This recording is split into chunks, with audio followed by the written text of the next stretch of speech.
think we're just missing Laura. Everyone in the room, for those of you who are online, people in the room are getting themselves set up. So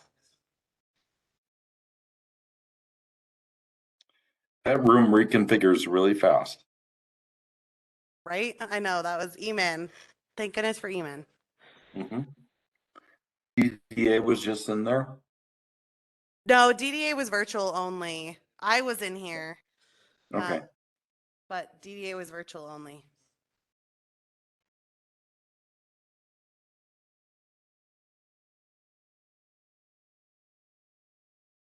The camera angle really works pretty well. I haven't seen it from this side before. Well, Peter Ballet is going to move it so that it's more straight, but this is what we work with for now, and you can at least see all the board members. You can't see staff, but that's okay. I can see the podium where speakers come to. Yeah, and we can always pull the podium further up too if we ever needed to help people see even better. It works well.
So it looks like you have the rest of your group online.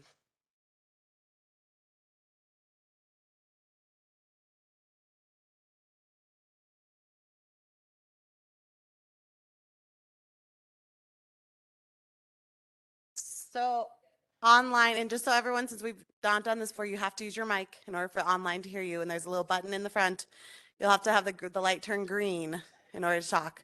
So online you have Tom Mahold, Hunter Wright, Laura King, and Patricia Dowd. You've got your whole group. Alan Apt as your alternate is missing, but otherwise you have your whole board.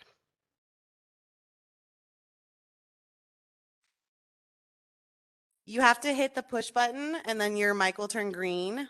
And then that means online they can hear you. If it's not on, they can't hear you. You should turn it off to avoid any sort of feedback unless you're going to be real quiet, and then you could leave it on if you wanted to. Your choice.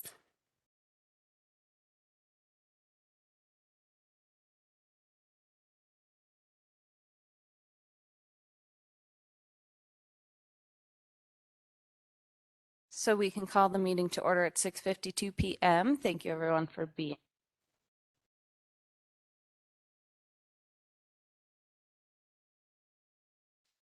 And the first thing on the agenda is to approve the meeting minutes of January through March, which were in the drive. Does anybody have any questions or edits for those minutes?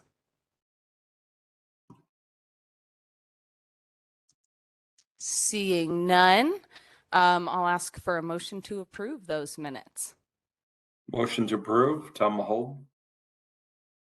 And a second. A second. Patricia Dowd. Oh, Sorry, Hunter. okay.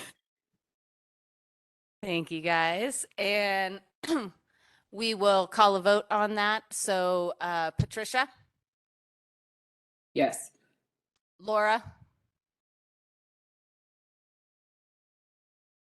We'll come back to her. Tom? Yeah. I'm Go having a lot of trouble with my speakers and I'm trying to fix it. If I can't fix it, I'm going to just run up there in person. But Anyway, I'm having a little issue here. Just give me a minute and I'll have it together or else I'll be up there. Okay, no problem. Thank you. And Tom, Yes. Larry, Rich. To abstain because I wasn't here for majority of those meetings. Okay, and I will vote yes. So we'll approve those meeting minutes January through March. And the next thing on the agenda is SAB vacancies. So it's that time of year where there's annual vacancies, and I think the two, I'm pulling it up, but the two vacancies were Hunter is up for reappointment, and Hunter has decided not to reapply, and then Melody is up for reappointment, but did apply, so that's great. And then Patricia, I don't want to share your news for you. Do you want to share with the group what you sent Erica and I? Yeah, sure. Yes, I've accepted a new position working with Governor Polis's Office of Community Service. And my role is working on climate change and disaster relief. And just given the need for me to be in Denver a couple days a week and some travel, I don't feel like I can dedicate the time and effort to the SAB board that is necessary.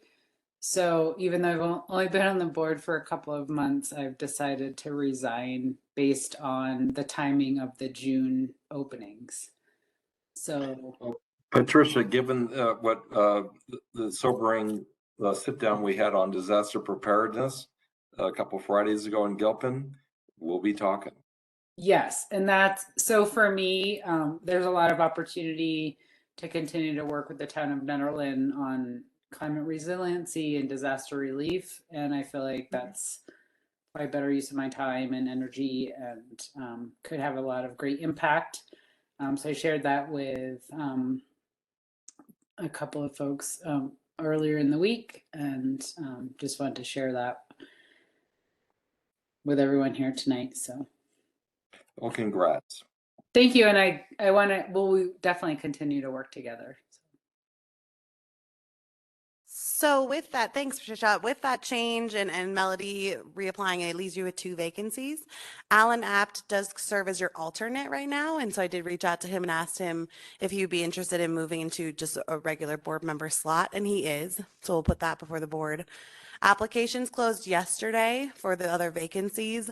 I am aware of one other person who applied. I'm not sure if there's more, but you at least have one other applicant who could fill that other vacancy. And we'll bring that before the Board of Trustees for review and approval at the June 7th meeting.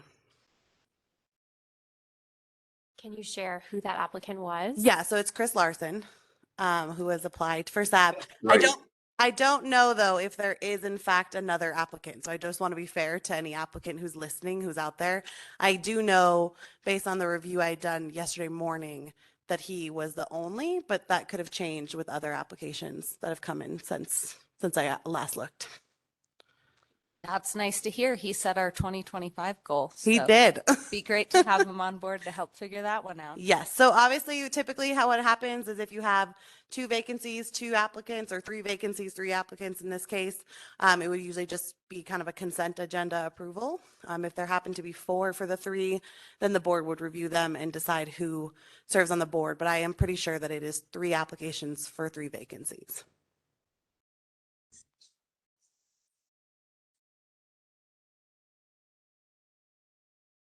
Has Chris actually applied yet? Yes, Chris did apply.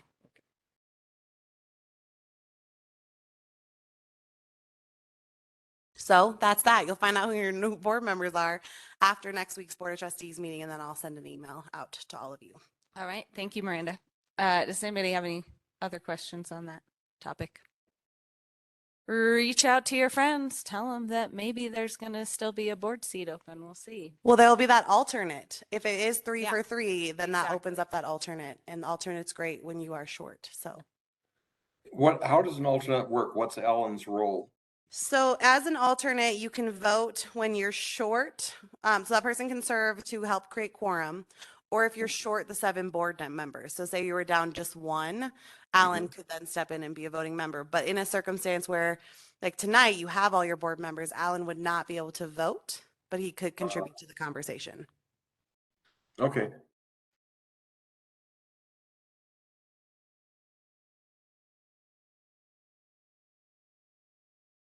All right.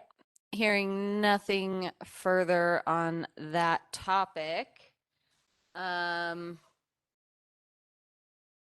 we can move on to the pump track discussion. And I see Sam is here, and I know Nikki has some input as well for us. Yeah, thanks for having us here. My name's Sam Ovett, and I'm from the ProSab board.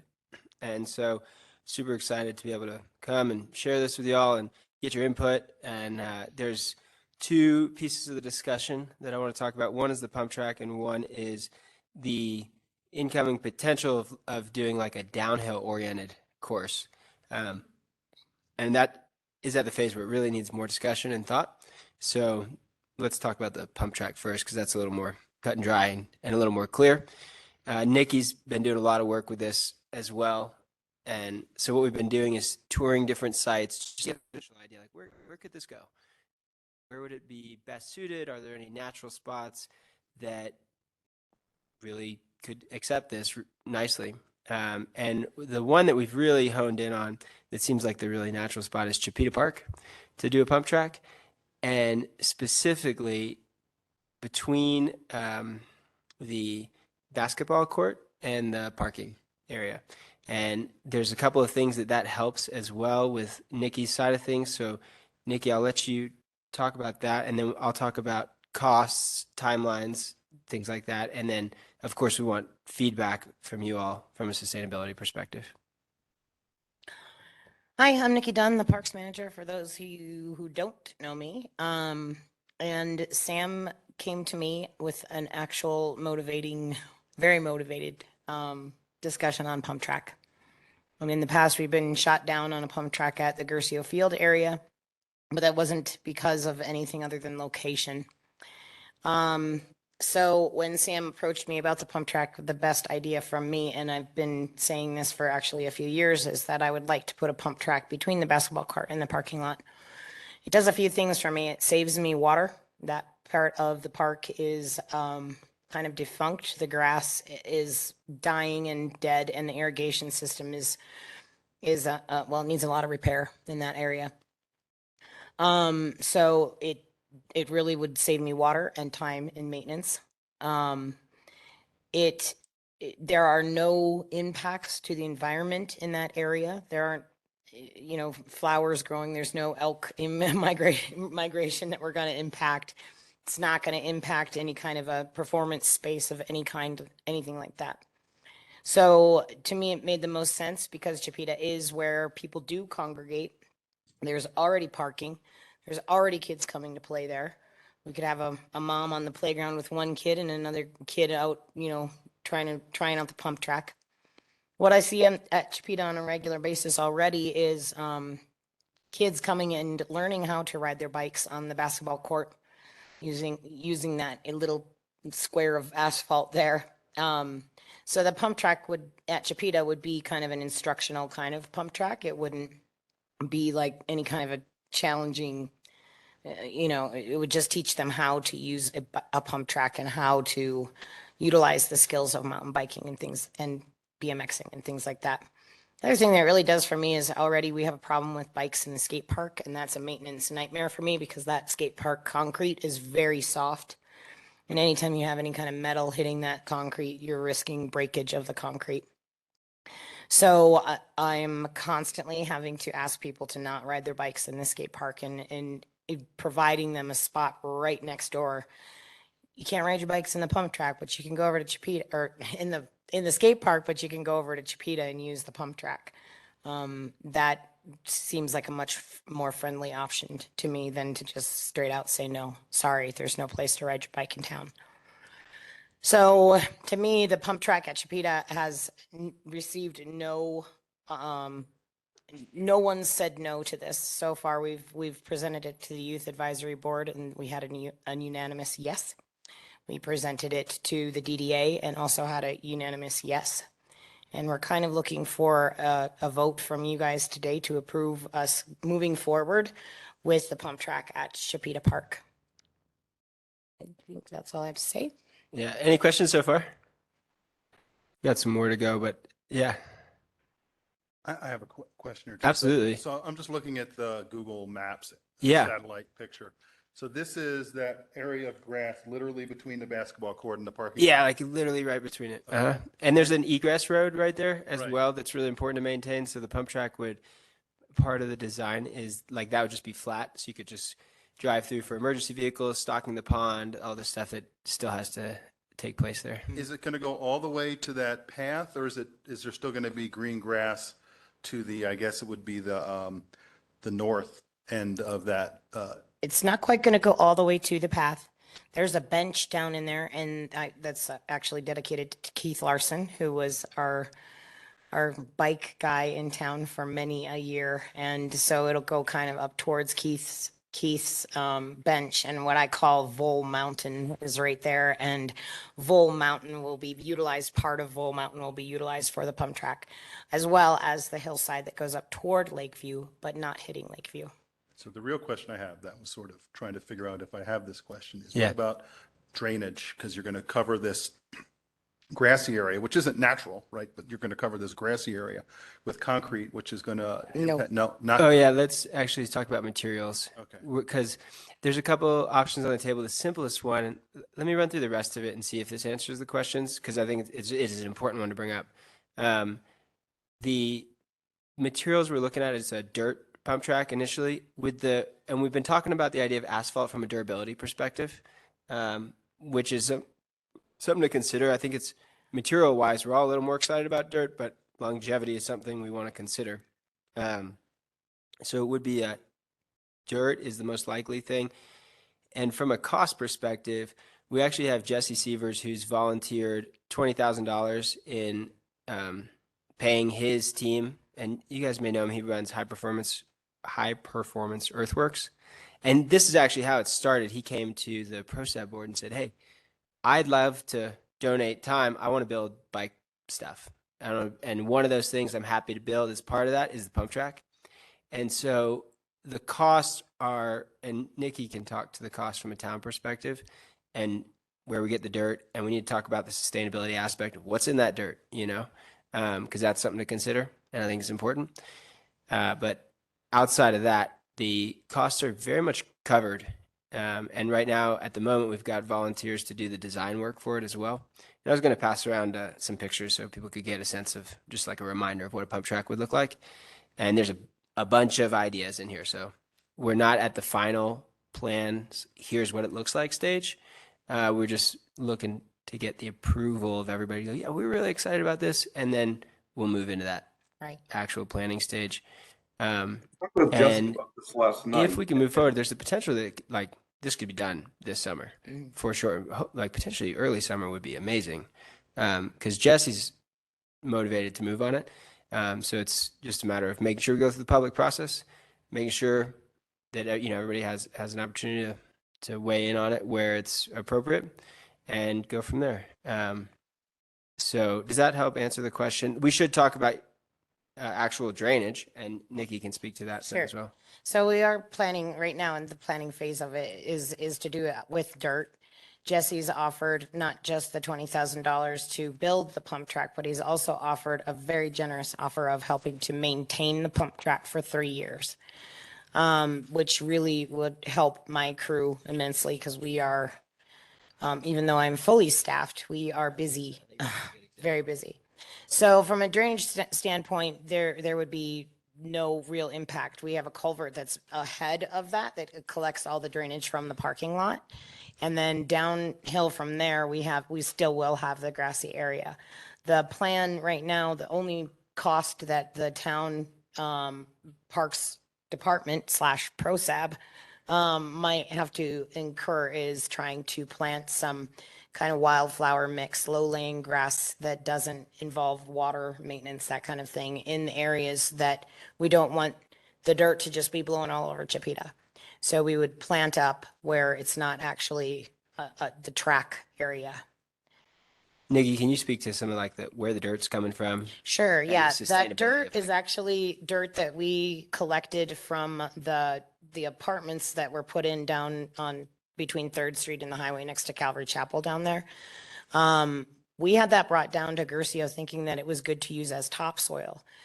We sifted it and spent quite a lot of time a couple years ago trying to make it good topsoil, and then we had it tested and realized that that is not good for topsoil. In fact, it has a 0.9% organic material in it, and you need 4% to grow grass or anything in town. So it's actually really what it is good fill dirt. So we're going to utilize that dirt for this project. So it'd be no cost as far as material of dirt, and we have it. It's all already there. And in fact, Jesse did the course for the coffin race for Frozen Deckeye Days this year, and it's still kind of set up in the performance space area of Gercio Field. So if you go down there, that's kind of a testimony of what kind of work Jesse can do. And it actually, even though it was for a coffin race, it was probably, it's been utilized as a pretty cool dirt bike, BMX bike type course already. So yeah, it's kind of a testimony. So as far as materials goes, the town just collected 1,300 cubic yards of materials, rocks and dirt from the Sugarloaf area where they're doing the construction down in the canyon. And we actually had to stop them because they were giving us more than we could handle. So we have rocks, we have dirt for days, and we wouldn't really incur any kind of expense when it comes to material. With Jesse doing the work, we're looking at, maybe a couple $100 for seed for us to utilize something that would benefit our community for years and years. People coming up just to use the pump track, going out and having dinner, enjoying our town. I'm very excited about the possibility. And there's one more thing I wanted to add, and then I think that pretty much covers everything for the pump track, is Miranda, if you're able to speak to the process, because I was new to this, learning about it, like how this all works with town land and parks and stuff, being on the ProSat board now for like 6 months, maybe, I'm guessing. I have to think back. But Miranda, do you mind explaining how this process works with the pump track? Because Yeah. it was really informative for me. So under use group, it is a use by right, but it does require a public hearing when a building permit is pulled for. A little bit unique when you're just doing more of dirt moving, so we'd be looking at an excavation permit. But what we're doing here is just the added on process of the Nederland public process of bringing it to all the boards and commissions for feedback. And so that way, when Nikki and Sam go before the Board of Trustees, since there really isn't a public hearing because there's no building permit, they can at least share what all your feedback has been. And then, of course, the public will be invited to give comment when it goes before the board. Is there any wetland impact? Because it's right next to the creek, right? So Yeah, it won't even go up to the creek. It won't even pass the path that's there. It will not impact the wetland. I won't be taking out a tree. The only thing that will be moved is some dirt or dandelions. how about during construction? Will they be staging over there by the creek or anything like that? Nope, they'll be staging in the parking lot. And one more question I have is there any possibility that the material that you collected from these construction sites was ever part of a mine tailing or anything like that? No. Heavy metal issues Nope. or anything like that? Nope, and when it was tested, it had a little iron in it, a lot of salt in it, but nothing that is going to impact, not so much that it's going to impact Chippy Park Okay. at all. So Well, if you the reason I ask is I would be worried that, kids riding bikes on that might breathe in whatever. Yeah, is no, in- actually, it was, the dirt itself was great dirt. It's just not good to grow anything in, so it makes it more like fill dirt. So, Those are all my questions. Great those are questions. great and questions. We appreciate it. Tom, it looks I like just Tom had has a couple question. questions. I was just going to say that. I see Tom's hand up, so go ahead. Tom, hold on a second. Mhm. Sorry, I- we have a speaker problem. Okay, Tom, you can go ahead. Yeah, I talked with Jesse about this last night. I said, after he did this for DDA and we looked at the pump track and at the downhill thing. I said, where is a good place to go check out a good pump track to see what a good one looks like? And he suggested the Belmont Park in Boulder. And I went down there this afternoon, and it was really amazing for what they did in such a small amount of space, number one. And number two, the variety of people that were using the thing. There were 6-year-olds and there were 86-year-olds. Everybody was having a good time. And it wasn't, this is not rocket science. It's taking advantage of something that, a resource that we got, and I'm really looking forward to it. Thank you, Tom. Thanks, Tom. Hunter, you have your hand up as well. Well, Patricia, did you want to go first? No? You can go, Hunter. Thank you. I just had a question. I know you're not pulling a building permit, but you're probably pulling a grading permit. I just didn't know if you were going to be pulling a stormwater permit. I'm concerned about runoff into Middle Boulder Creek No, from the. there won't be runoff from this area. It's already really small, and where it drains right now, it actually drains towards the basketball court.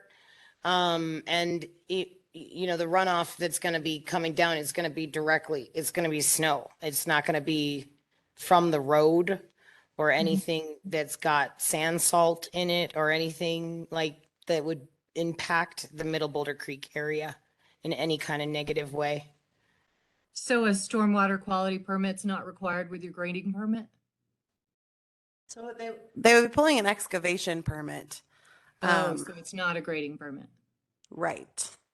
Okay. That's a good So, question. yeah, though. for how much dirt they're moving, an excavation permit will be required. Okay. So you don't need a stormwater quality permit?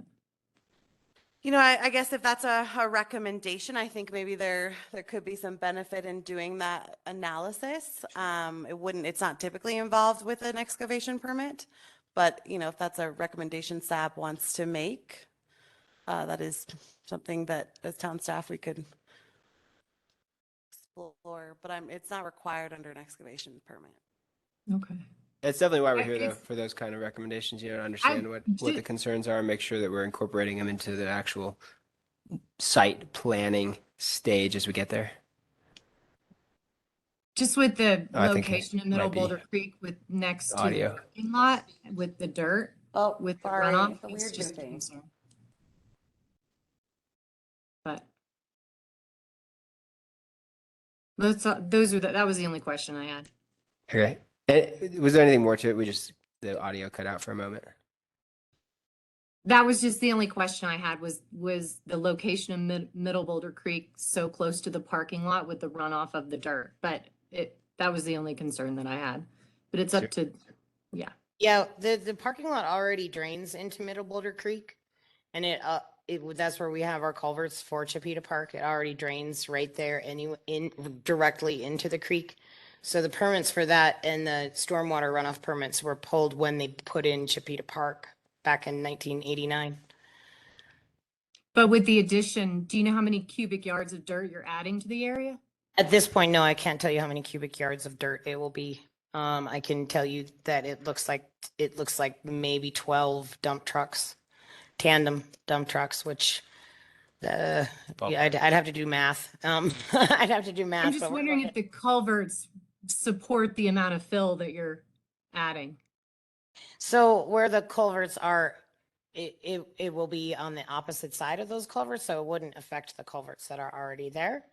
And the amount of dirt and the amount of space that we're going to use, it's not going to affect anything any differently than Chipeta Park already acts now. Okay. Thanks. Yeah, no, good questions. Thank you. And Patricia? Sure. I just wanted to echo some of Tom's comments. I'm young at heart and love the idea of bringing a pump track to Nederland. Personally, I've always wondered, and I know the backstory, why we never had a bicycle option in addition to the skate park. So I fully support it and know Jesse's work personally and professionally. And so I think that's a fantastic opportunity for us to work with him and really appreciate his dedication to working with the town and his donation. So that's all I have to say. Thank you. Do you have any questions? I visited the site this afternoon. Oh, cool. Spent a little while there. A bunch of young people were around, exactly the kind of people who would probably bring their bikes. It almost looked like they were looking for something else to do while I was there, and I'm not kidding. Yeah, I Kind know. of inspiring. And so when I envision it, it's just so easy to get excited. yeah. We're pretty. It's like it has been pretty easy to get excited about it. Very easy. Easy to like even be overexcited about it. Yeah. Yes. Yeah. Yes. Yeah. So that's all I have to say. Other than Nikki, you do a great job. Thank you. Congratulations. Thank you. So my question is, do you have somebody that's designing this? Does Jesse have experience in doing pump tracks before? I can speak to that. Yeah. Yeah. Yeah. So it's a good question because it's super important to get that part right. Thankfully, pump tracks are pretty straightforward as they go, but we actually brought out Michael Buell, who's grew up in Netherlands. Do you know him by chance? And since with his work, he's added a lot of pump tracks, and his brother's pump track like does design work, and he said, "Hey, I can help with the design here." Awesome. So we can get some really like professionally done Great. design in. So that's who we're looking to really make sure that we're doing it in a way that is done well, and excellent. Yeah, perfect. Yeah, yeah. That's And Jesse needs a the best CAD model. answer to my So question. he said, I need a CAD model to make this thing happen. And I said, Yes. we can make that happen. Yeah. Okay, great. Yeah. I'd love to see that. And then I guess Erica, do you have any questions? No, I was just going to make a comment that it's exciting to see this project coming back to town. You know, it's been talked about for years. And I have lots of kids in my life that go down to the Valmont Bike Park on a regular Yeah. basis. It'd be really exciting to keep them local and to give them a local opportunity Yeah. to play. Thank you. I'll just ask Miranda, what's the process in this case for like this portion of it? Yeah, so it is a discussion item. So we are just kind of looking for your nod of 4, that this is something you support continuing on the process of gaining public feedback, and that you as SAB support the continuation of this project. Yeah, the only other thing that I would add is that does the board want to do the sustainability scorecard on this project when we have a kind of Yeah. more concrete design? Absolutely. I think that'd be really cool, and try and like get it to where we go. We're really proud of that from a sustainability perspective as well. Mhm. Yeah, Who does the work? I'm seeing nods for the sustainability scorecard. Yeah. So that is a measuring tool that was set up, I think, in 2014 or so, maybe later. And it basically, each SAB member fills it out and it records the various scores that we give. There's usually like rated on a 1 to 4 scale. And so it goes over social sustainability, economic sustainability, environmental sustainability, a lot of different factors. It does take a while to complete, at least 45 minutes, unless you want to go through it quicker. I suppose you could probably speed through it in about 20, 25 minutes. But really setting aside an hour for that is best. And then it compiles all those scores and it gives an average out of 4. And if the score is above, I think 2.5, then we as the SAB kind of automatically recommend it. And I can see this scoring really well, but that's typically our part of the planning process. Is Good. that something we could get a copy of so that we could like make sure we're doing the best we can? Mm-hmm. Yeah. That'd be great. Looks like we got some more hands up on the video. Yeah. Kathleen's been up a while. Any other questions from board members? Hunter, do you have another question? No, I'm good. Okay. No, sorry. Any other questions from Raise my hand. Thank you, though. sustainability board members? Laura? Mute. You're muted.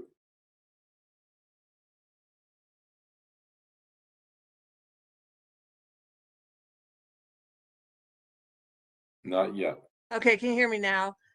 Yeah. Yes. Okay, sorry, I Yes. can't, my speakers are not working, so I had to go to the headphones. That's a little complicated.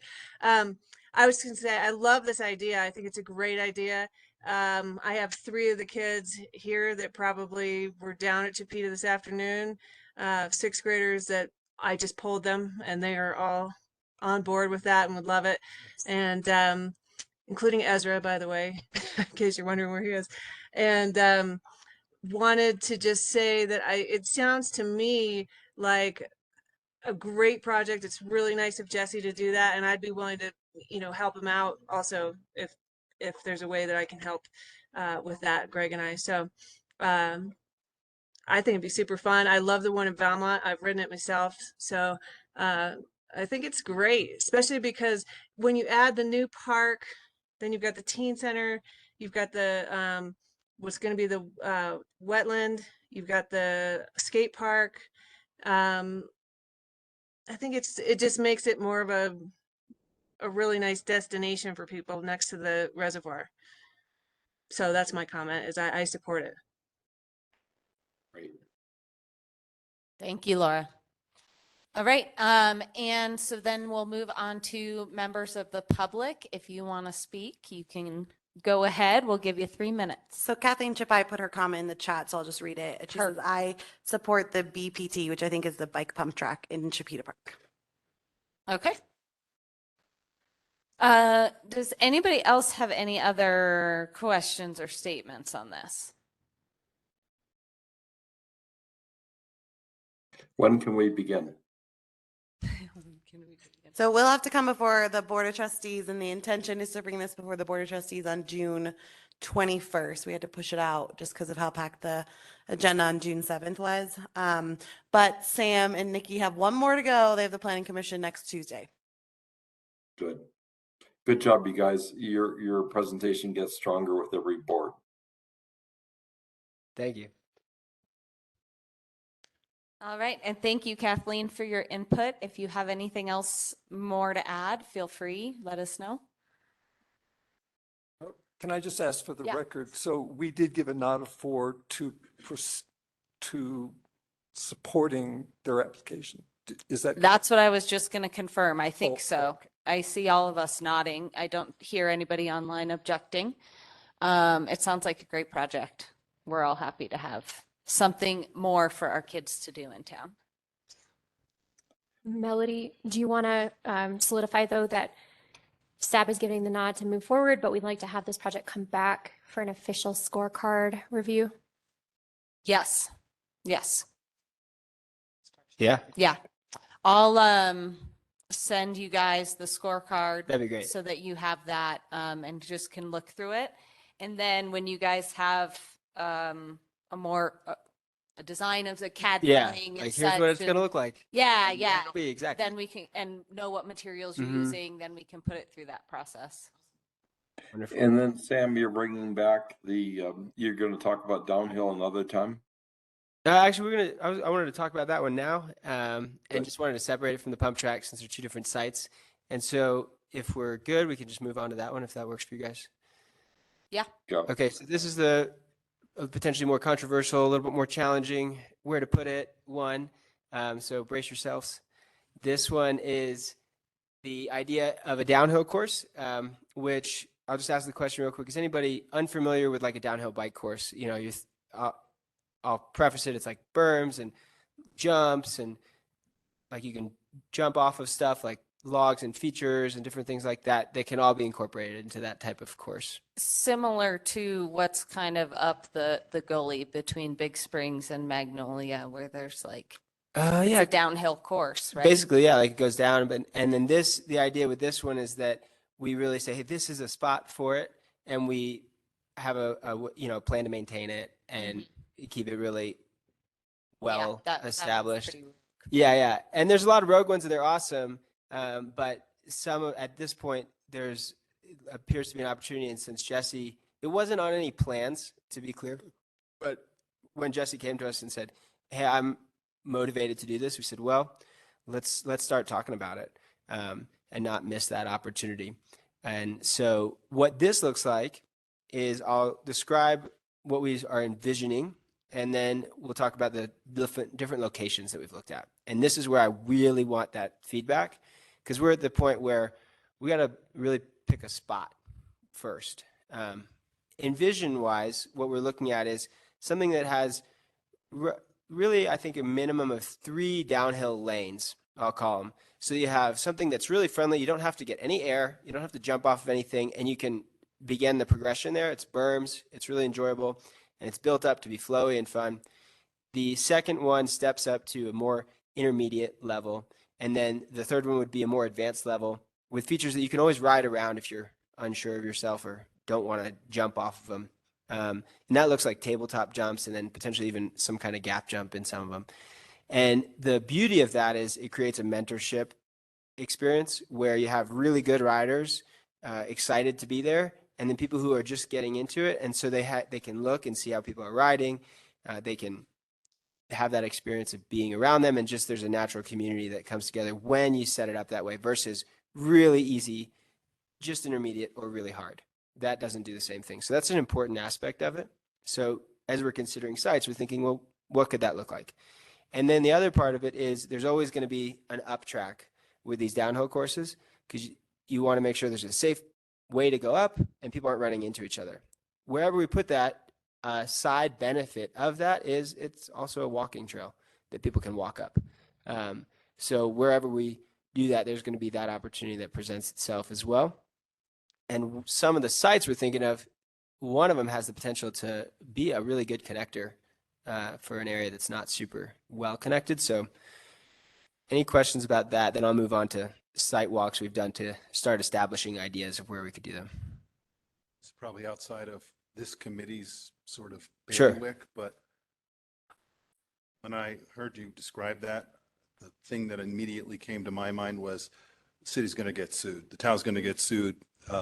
Me too. What's the liability issue with something like that? Sure. So let's talk about that first real quick. And to be fair, I'm learning as we go with this. So Miranda and Nikki can speak to some of that a little bit better. And one of the benefits from what I'm understanding, I'm not putting words in anybody's mouth, is we have a skate park, pretty similar in its risk category. And so I'll let you guys speak to that, because I don't know exactly as we're in this stage of it. So I think with any sort of recreational asset that we add on, we're going to have to talk with CIRSA as our insurance and put it into our plan. I mean, so currently any recreational asset we have, whether it's the rink or the tennis court, it would just have to go into our annual review to ensure coverage. And they would help us assess any sort of like vulnerability areas when we did that. But ultimately, it's a town-owned asset, and therefore town holds that. Yeah, that's a great question. And the good thing is we're not the first ones to be building a bike park in a town. So I'm hoping as we go through this process, we are understanding more, and it sounds like there's probably some vehicles out there that make that really approachable from what I'm just like super preliminary understanding for towns.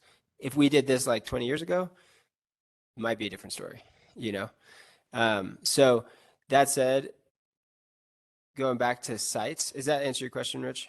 Or like start the conversation? It does. I mean, and as long as the insurance company would sign off on it, that would cover what assuming we have enough insurance, that would cover Right. any concerns I have. I mean, I think there's a difference in doing downhill mountain biking versus the kind of stuff you would have in the other types of the skateboard park. I mean, look, I had a nephew who was going downhill. Yeah. And he broke his hip, like Totally. he got in an accident. So, I mean, you can have, I think the severity of Yeah. injuries that you can have is greater, and therefore the potential for liability is greater than the skate park, which is like a broken wrist probably or something like that. So. Have you seen any broken hips over there, Nikki? We just had a broken leg on. Okay. We just had a broken leg on. No, they're for real. Yeah. You know. I also Yeah, think absolutely. that when you're on it, you assume the risk that you're going to get hurt. So maybe the liability isn't really all that big of a concern. Yeah. But it's just something to think about. Yeah, it's certainly something we brought up at the beginning of the conversation. Like, do we think this is something that could stop it in its tracks? You know, and the sense we're getting out of the gate as we pursue this is, no, this is something that it appears that we can manage, but we need some more concrete plans to then hand over, and so that town can do that side of things. Yeah, I think it would be really great if if something like this opens, that Yeah. when it opens, we have a good solid months of public education about like, Yeah. don't try to do things that are too hard for you. Don't Yeah. things you've never done before without other people there. You know, Yeah. don't ride alone. Things Ride like within your that. limits kind of stuff. Yeah, so that the community is really aware that they need to communicate that to their friends and to their kids Yeah. and to whoever else they see using that park. I I- imagine Sursa would require us to put up a lengthy list of rules and Oh, yeah, regulations but- and those kinds of things. But I'm not sure how often people actually read signs or pay attention to them. So The more the words, the I'd want to less. see Yeah. ProSab, you know, maybe doing some outreach and just getting I think that's a getting great that idea. safety info out. One of the other things that is on my radar as part of this project is just going and chatting with other towns that have done this on like town land and saying, you know, because there's just so many examples out there now that, and we can go ask and say, how did this work for you? What are the challenges you experienced? And, you know, get their understanding and incorporate it into what we're doing. Any more questions about that one? Yeah.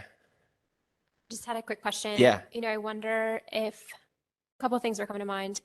If maybe we don't need the advanced Oh, sure. track, Yeah. right? And we maybe. just did like a beginner and intermediate, Yeah. and just kind of eliminated that expert status, because I can imagine some kids in town maybe getting over their heads and not realizing the consequence. And then the other piece is if we could collaborate with groups like IMBA. And then I love the idea of going to, you know, I was just in Salida riding Yeah, yeah. bikes. You know, they have an amazing system. They They've do. established Yeah, I've ridden over there. For sure. Fruta as well. Yeah. So much They're a more good example. biking, communication, you know, just everywhere. Yeah. So it's super exciting, but I'm just wondering if maybe we took the advanced piece out of it, if that would help with some of the liability and just potential risk. Yeah. I think I'll just sort of, I agree. And well, with the other towns doing it and like the great examples, and I do think the advanced in there, just personally having grown up like in a bike park, like near a bike park area that had kind of all the different components and it was on a city land. That really added to the experience quite a bit to make it to where you got that amazing mentorship. So I think we should look at it and not take it off the table just yet, but like understand at what point does it change the liability? And then maybe it's a tabletop and not a gap jump or something like that, you know? So does that seem fair, like as a way to approach it? Yeah. Okay, cool. So let's talk about sites. This is where we get into the fun stuff. Sites, we've walked, and and actually this will bring up another point that you addressed. We invited NATO out to walk the sites with us, which was awesome. And we wanted everybody who like could potentially be involved in trail building, maintaining, you know, input on design, and also just like how to reach into the bike community of Nederland. And we had a pretty awesome representation of like 6 different people who were out there when we were walking the sites. NATO, folks from Tin Shed, Michael, so that he could communicate with his brother who's interested in helping doing the actual design work. We had Jesse, we had Gavin from Net Gravel. He was just really excited to be involved and wanted to help wherever he could. But the big one was NATO, because we wanted to make sure, number one, we don't want to cross over any trails that exist and are like secret trails, you know, that we don't want to knock out accidentally. I think we're all sensitive to that if you ride bikes in Nederland, and it's important, and I do too. So, and there's a lot, and there's like, I didn't even know that was one, you know, like I'll have to come ride that this summer. But that was a big consideration, and also wanted them to be involved from the get-go, because they, right out of the gate, everyone there who was involved said, hey, we could happily organize some trail days to help maintain this over time. And that could be a really good way to do that public outreach and education component as well. And we just want that support going into it. So sites wise, we walked the Big Springs, what's that one called? Big Springs Park. Big Springs Park, and because it had some gradient. It doesn't really have the opportunity for multiple lanes. And if you do blow it, you can really blow it and like blow it off into the lake. And like, you could get super hurt. Like you could probably kill yourself over there. And so we were like, nah, this isn't ideal. And So a parking challenge there too. and a parking challenge. And that was a big one that we're thinking about with this. It's like, we're going to create new user patterns potentially. Can we incorporate it into like user patterns that already exist? So that we don't introduce new parking issues or challenges and, frustration.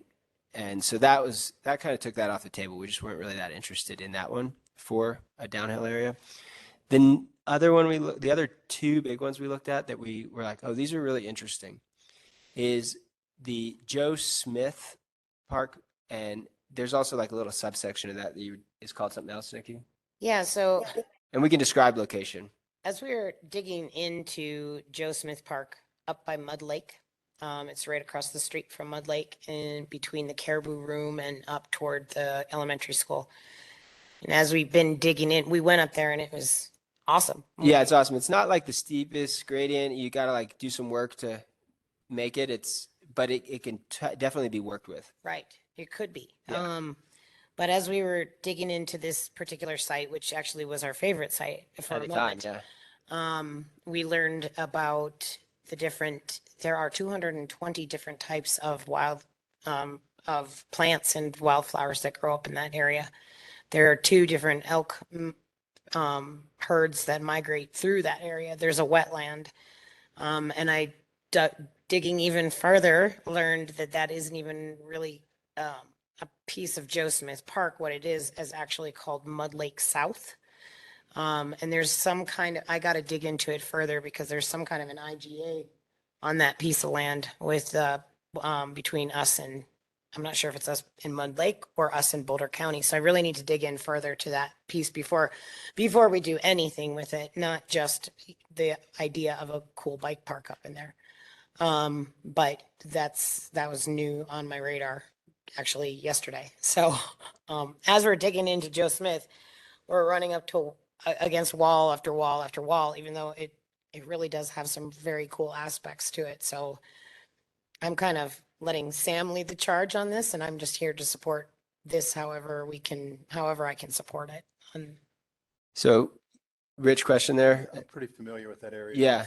I walk it almost every day. Oh, cool. And And I'll talk about the other sites too, because there's some other ones. only thing I can mention is, there is a wetland there. Yeah.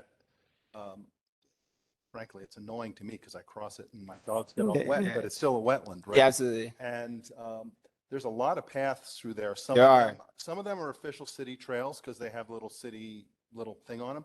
But I think some of them are the quote unquote social trails. Mm-hmm. And I also know that kids in the neighborhood will take one of those paths because it's a quick way to get to school. Yeah. So there's like a school path that's like half informal, half city path, I think. It's just, and I just don't know where parking would be for that. That was a concern we had there too. The area people think of as Joe Smith Park in and of itself, that sort of rock outcropping. Yeah, it's like totally different sort of thought process. Yeah, It's like the other side. I think it's the other side of that. And frankly, I mean, walking through that all the time, it's pretty flat. It's actually got more gradient than you think for these type of things. It's not like the other one we're going to talk about is like very exciting for a course like this, but it could be worked with, is what we found out. I will also say I live up there, so Yeah. I might have a personal interest in not having that Sure. in my backyard, but that wouldn't mean I'd be against it. No, I appreciate that. Thank you.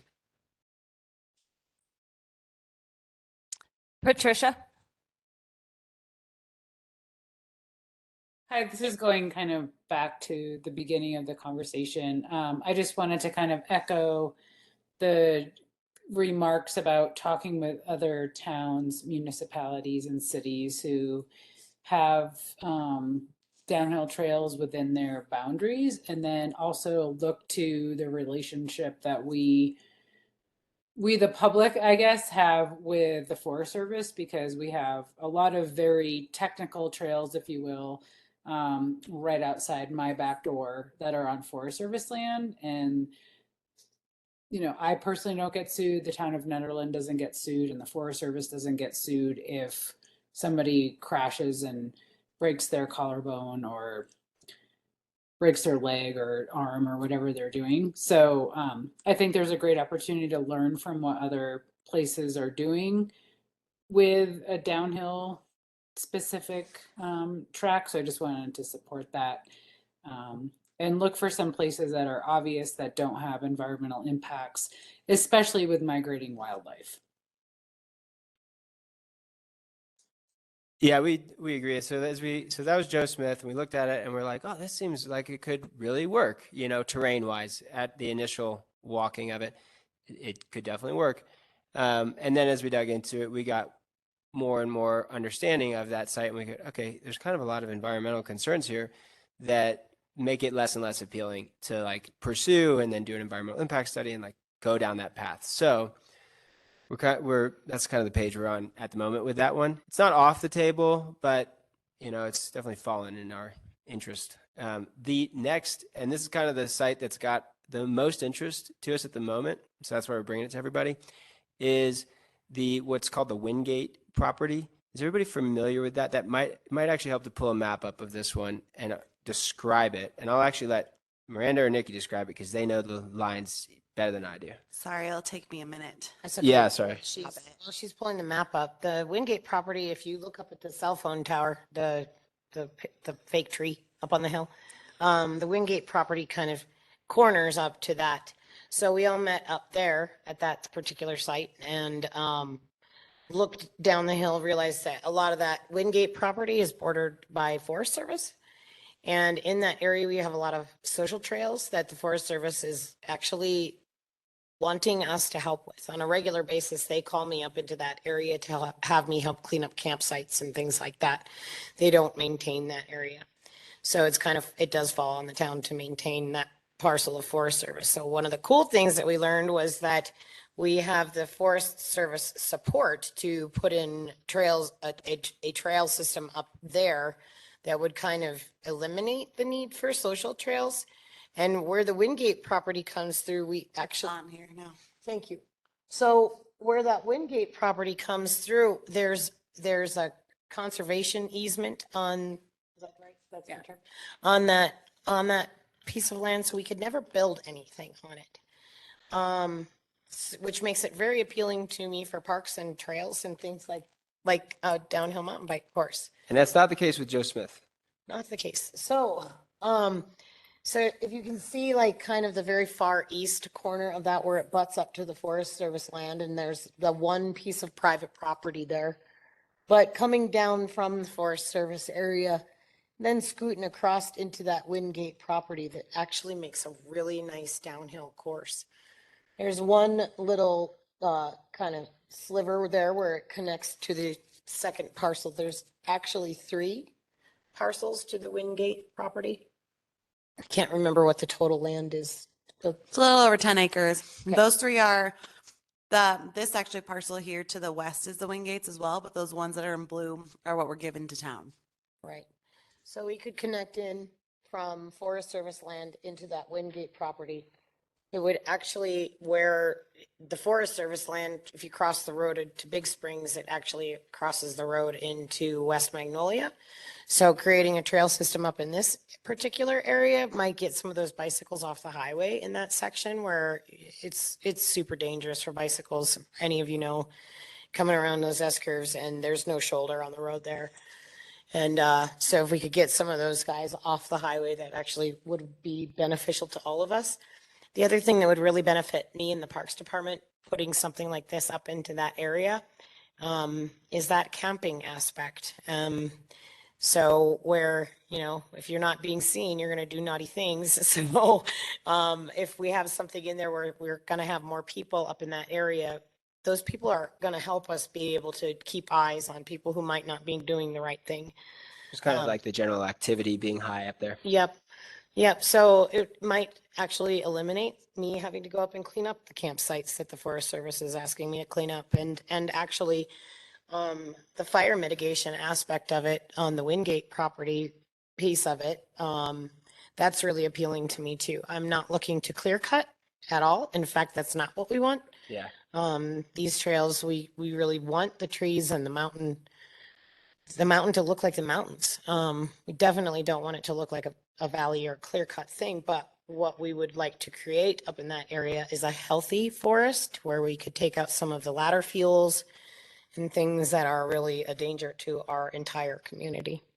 So that is that piece we're referring to now as the Wingate property. That's what it is. Anything to add on that? Yeah, just one quick thing is, so some of the challenges, right, are like, okay, parking. With that property, there's the potential to clear at the top. It's a relatively flat bench right at the top. Add in some more parking. So if people decide, oh, I want to park up at the top, then that's an option. And then the other piece of it is that's just considering like that up track that would come through there is nice to allow people to come up. And then the fact that people like user pattern wise who are visiting or not near town may be already parking in town to ride their bikes like at the park and ride. And so that user pattern, it's close enough that you could easily like ride over from the park and ride and not have to have this whole new like, oh, where do we park? You know, which is seriously a challenge, I think, at Joe Smith and like Rich, you live up there. Like, I don't think you want a bunch of cars lined up there, you know? And so that's why that one's not off the table, but we're looking to this one more. And it's got the gradient naturally there, which just helps with the building process. And like part of these, like they should be awesome, you know, at the different levels and really exciting to go to. Otherwise, they're not going to get used the same way. So that's the big ones. Questions, concerns? I mean, this is the discussion phase, understanding where everybody's excited about. So the ingress would be like off of Valley View, is that the? It's off of Peak View and then it would never really hit Valley View, but it's kind of off that Valley View side of it. But yeah, where the parking area would be right at Peak View and Highway 119. And then the egress where people leave to then go loop around or whatever, that would be what, like on Pine or something like that? It comes up right across the street from Hendricks and Tilden. We did actually, when we were discussing all of this stuff, we did hear that there was a potential for a private property owner to allow us to come through and land off kind of by the big Black Forest. Pine, West or East Pine. But yeah, otherwise where the Wingate kind of hits the highway is right there across the street from Tilden. And the nice other thing about the Wingate is there's no wetland. There's no elk migratory pattern that goes through that area. If there is a sensitive area, we would avoid that area. The plan with this is not to wreck what we have, it's to highlight it. So if there was a wood lily of some sort or some kind of an orchid growing up in there, then all right, we're going to take the track around that, you know, and get it away from that area. But, and we have not done any kind of studies or any of those things. We've just we know what we know. And so far, that one seems to be, environmentally speaking, the most friendly without causing damage or harm while being able to highlight the really amazing place that we live. And on the Wingate property, would you have to do, like, how much tree clearing might you have to do to get A a lot. path in there? Well, you mean like there's a lot of like underbrush or deadfall. Yeah. So there's a lot of that, but you're talking about like actual cutting down of trees. Well, yeah, Yeah. depending on where you're going, it gets pretty thick. Yeah, it's pretty dense in there. So we'd have to there's some stuff that would have to come down for sure. Yeah. We got to like go and walk through there again because we were doing it when there's snow on the ground. So we got to go walk through there again and be like, well, are there some natural tracks through here or do we like, you know, what does that look like? Mhm. So And early then on. for sure. There's also some electric poles that run through there too. Do you guys have to stay away from that as a pump track, or can that go Be part of it. around it? Yeah, you can just go around those things. But do you know if those are incorporated like on that piece of property technically? I don't think that the telephone lines are on Wingate, but I'd have to walk it now. Yeah. I'd have We're to. kinda- Up at the top of the ridge and then it comes down, I think. Yeah. We're definitely going to schedule another time to walk it and everybody should come out to check that out. Yeah. We'll invite Yeah. Bring like some pants. I think it's going to be some bushwhacking. Yeah, well, and I think we'll probably want to do a similar thing where when you guys have more Yeah. concrete proposal, then we can put it through the sustainability scorecard and see Cool. what's going on. I'm not sure that I have as much excitement about this as the pump track down at Chipeta. I think that's so much easier, Well, yeah, so we would do, That's the idea is like definitely the pump track, and then this is Yeah. an additional thing. Exactly. So Yeah. I'm not opposed to it, but I'm Okay. not super excited about it either. And I think I just want to make sure that we have a good location for it. Yeah, But that's the but big I've thing. been wanting a bike trail that comes off of Peakview down into town on that side of town for the longest time so that I can get out to Hesse easier. But Yeah. there's nothing there right now. There is a kind of a cool opportunity there over time to collaborate with the Forest Service a little more with the land that connects. Definitely. And they seem pretty motivated and interested in that, from what we're gathering recently, which is nice. Patricia, did you have another question? Sure, I just had a clarification question. Like, so you're thinking of the parking. So I live on Valley View. So you're thinking basically like the corner of Peak to Peak and Peak View in that sort of flat spot where the cell phone tower is, that is where you propose a parking area? Yeah, minimal, small parking area. We have Okay. that piece of private property, and most of the parking area up there would actually be on a little piece of Forest Service land. But we're not talking about putting in a parking lot. Okay, We're talking about utilizing our snow removal zone. correct. So the snow removal zone would, nobody's going to be mountain biking in the middle of us removing snow. So Hopefully not. so hopefully that snow removal zone would serve as a parking lot area when. Okay, yeah, because I mean, it's pretty minimal Yeah. already. And then I think about, I mean, I ride my mountain bike from my house and I don't park at West Mag. So I just think about the situation at West Mag and how the parking continues on Magnolia across the street and then into different neighborhoods and all that. I'm a mountain biker. I 100% support the idea of this. I also agree with, I'm not sure who made the comment. I fully support doing a pump track in town, and I feel like a lot of the Forest Service trails that we already have in the system like are fantastic and are adequate. And I would like to continue to pursue the idea of a downhill trail, and I also want to be mindful about what that might look like and the location of it. So I know you're already thinking about all those things. I just kind of wanted to add that to the conversation. Absolutely. Yeah. Parking is definitely a challenge no matter where we introduce things. Anyone else? Yeah, Erica. I just had two quick comments. So I've been a mountain biker for a while, and Patricia, I know we both lived in Montana for a stretch. And a lot of my relationship with mountain biking and the Forest Service has not been a supportive relationship. There's been a lot of illegal trails and them squashing those trails. Yeah. So I just want to point out that if the Forest Service is in support of this, that is huge. Yeah. That's an amazing opportunity because it's typically not the relationship with mountain biking. And then the other piece is, I know you're in the preliminary development stage, but I think it would be important to reach out to all of these residents Yeah. and just make sure that they're on the same page. I know a handful of folks, even off Valley View, that are also bikers and trail runners, and I can imagine that there'll be a lot of support for this, especially because there's so many benefits, like you said, with camping and, getting some of those, call it ladder fuels out of there. That's going to help make us all a bit more fire resilient, which is huge. But I just wanted to just throw that out there, like, make sure that we have all these Yeah. folks on board. Yeah, because it's like backs up to some homes there, and it's it changes the experience for sure. So that's definitely on the table as something we would do. We just were like, is that even an area people are interested in, like having us continue to pursue, or like, nope, we don't want to touch it. Yeah.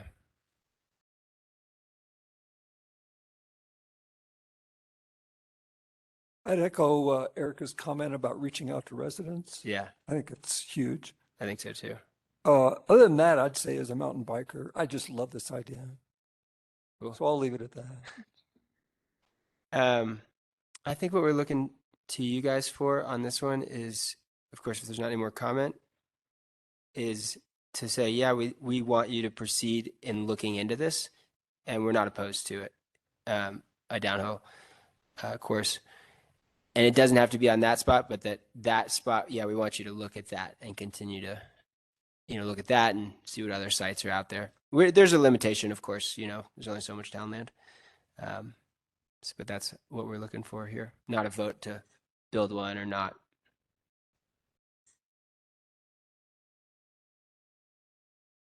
I'm not seeing anybody objecting. Does anybody feel like they don't want ProSab to continue pursuing a downhill thing? Anybody on the SAB board, that is? Okay.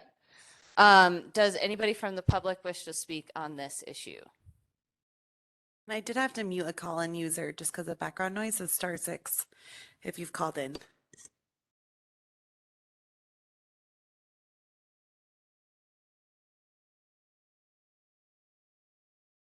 All right, I'm not hearing anything.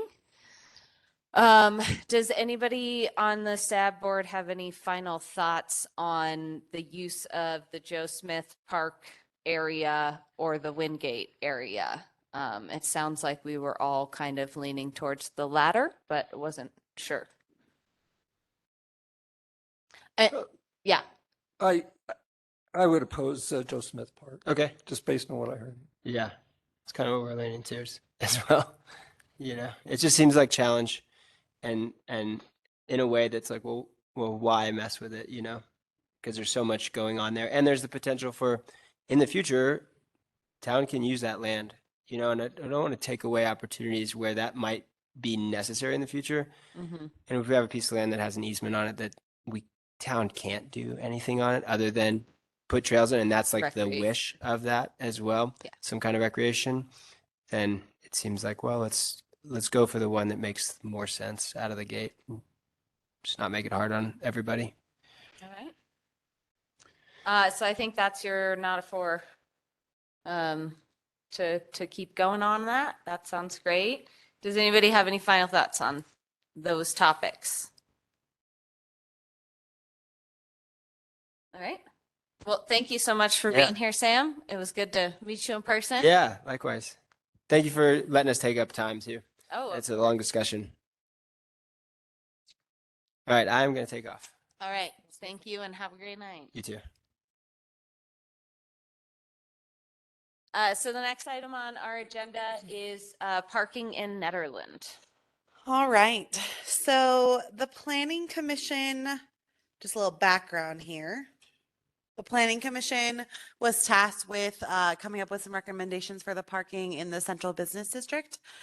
The course of their conversation did expand a bit into just kind of parking in Nederland in general. So what we have before you are some recommendations on some things they're considering on how to improve parking.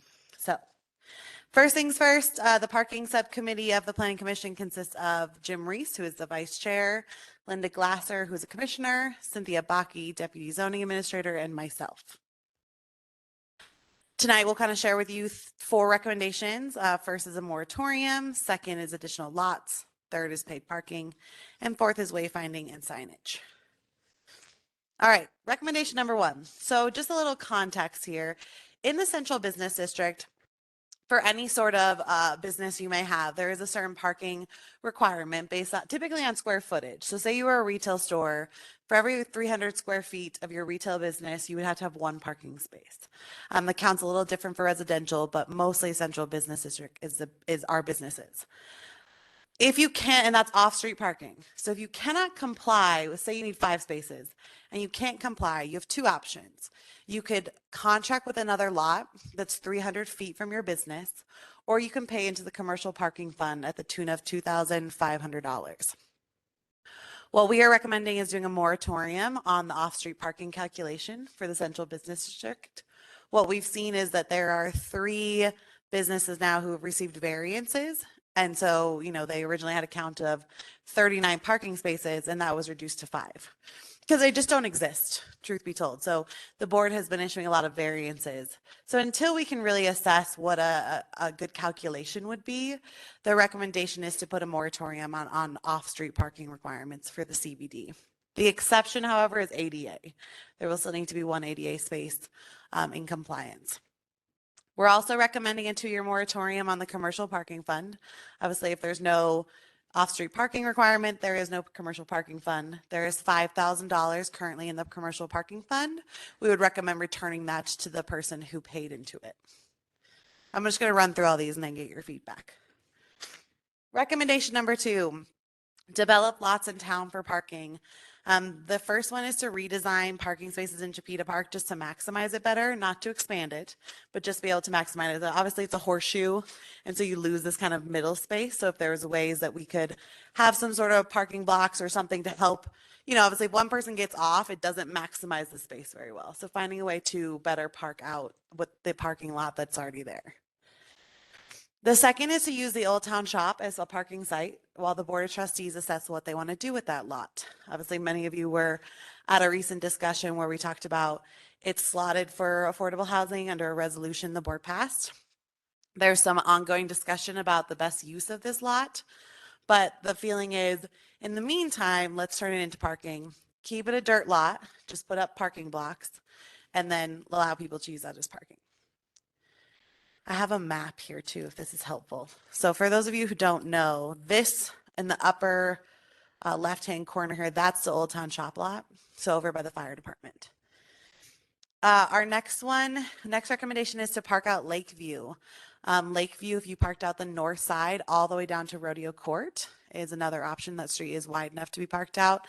And there's a town-owned parcel at the end, which could be, once they were looking at it for the pump track and it just wasn't going to be feasible. It's not going to be a huge parking lot, but it could be used as a parking lot. So that's this option here. The next is to go this lot right here. We've got the community center, park out the community center and actually have the trails be a maintained trail system, but that would require more personnel. So there is a cost to that. Nikki's team can only do so much. So it would be an additional expense, but that is a recommendation of the Planning Commission. The next is to park out West First Street on the south side of Kathmandu and CenturyLink, right in front of Netternet. If there were some pull-in parking there, we really could maximize that area and potentially have 20 spaces. And then the last option is to do behind Quick Mart. That actually is public parking, but people don't realize it's public parking. And so really designating it as such and trying to drive people to park there. In addition to what is outlined here, we are recommending the RTD parking lot, continuing to talk with them about a parking garage. Had some initial conversations this morning. Some of their current feelings are it's just not parked out enough. Like, why would we add more parking when it's not fully used? So that's a conversation we're having. And then the other is to do public-private partnerships where town either acquires vacant land that could be used for parking or enter into an agreement with someone who may be willing to let their parcel be used for parking. Recommendation number 3 is to phase in paid parking. Their first recommendation is on First Street. So in front of the shops, what it would be is 15 to 30 minutes free. And then after that, you would have to start paying. The purpose of this is to, like, if you want to go in and grab a deli sandwich really quick, you can. But if you're going to stay there and you're going to wander around, you'll pay. Or it'll push you to want to park on the outskirts of town because they're free. Like, you may go to the RTD lot or you may come to the community center because you don't want to pay, but you go a little further out and you walk in. The feeling of the Planning Commission is that will help with space turnover and that ideally it would generate some sort of revenue to offset the need for a parking meter technician, someone who would monitor that. Once the construction of the sidewalk under the transportation improvement plan was done, then the desire would be to turn the visitor center lot into paid parking under the same structure. Again, with the desire to encourage people to park on the outskirts of town and walk in. Which brings us to our next recommendation, which is wayfinding, signage, and trail walkability. So the ProSAB is currently working on their trails master plan, and so the ultimate goal is to do connectivity trails throughout town. Obviously, the sentiment here is continue to work on that, continue to strive towards creating that robust parks and trails department, and do the connectivity throughout town so we can walk from one end to the other. The feeling is to continue to support the DDA. with their wayfinding efforts. They are anticipating doing wayfinding to direct you to businesses, as well as to outline where parking is and where trails are. The more signage we have, and meaningful signage, not like signage pollution, but the more signage we have, we think we could encourage people to park further out and explore our town more versus just trying to cluster into First Street and not realize how much more there is on the outskirts. Similar to how ProSab is coming for you with the pump track, the Planning Commission is also seeking feedback. They do not intend to bring this before the Board of Trustees for another couple of months. This is kind of the first round to get feedback, and then what they'll do is fine tune what you have to offer in terms of recommendations, and they will make another amendment to present to the Planning Commission. So that's our presentation. I'd love to hear your feedback. Does anybody want to start? Go ahead. Apparently I'm the guy to start tonight.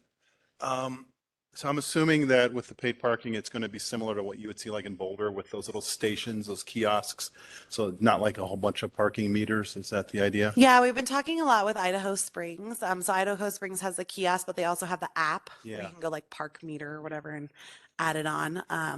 Simple as possible. Idaho Springs is unique though in that their municipality actually doesn't oversee that. They contract those services out.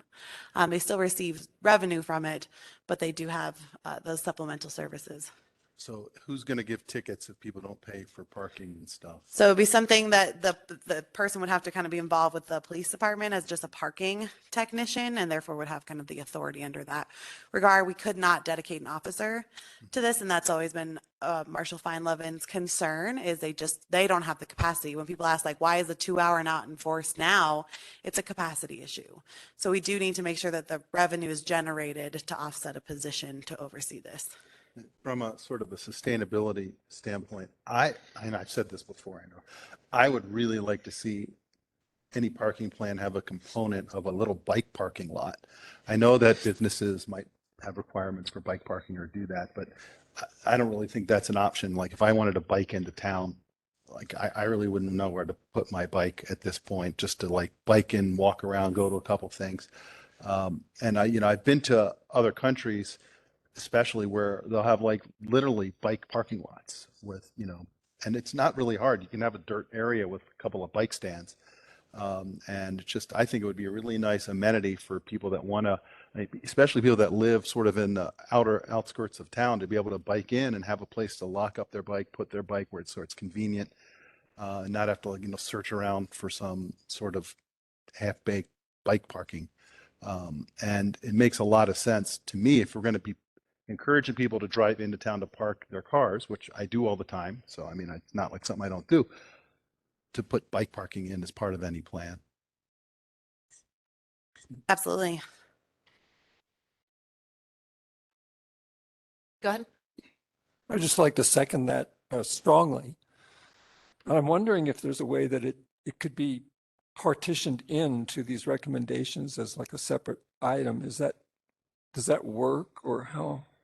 The bike piece? Yeah, the bike piece. Yeah, so actually under current code, there is a requirement for certain, for developments to provide that bike parking. And so this is something that it actually could have a stronger presence where, if we're going to waive the First Street, the Central Business District parking, perhaps what is required is ADA and your bike racks. I do know Pace has bike racks available and we're sharing that with businesses so they could get them. And I know, Nikki, you also, we're going to get some, were you ordering some for Gertrude? Are you unmuted? There is one at Town Hall that I haven't even put in yet. I actually just sent myself an email to remind myself to install the bike racks that I have that are coming around town. And yes, we have some that are coming for Curcio Field as well. With a So whole maybe parking. a sign, also bike parking here or something Yep. like that, if we're Yep. talking about signage. Because, I don't know that I would necessarily think to go to town hall to park a bike, but if I saw a sign, I sure would. Sure. That's a great idea.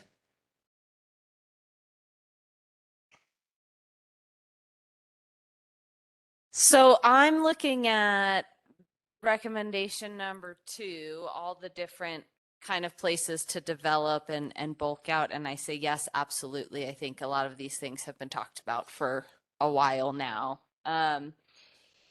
But where do we get the funding to do these things other than paid parking?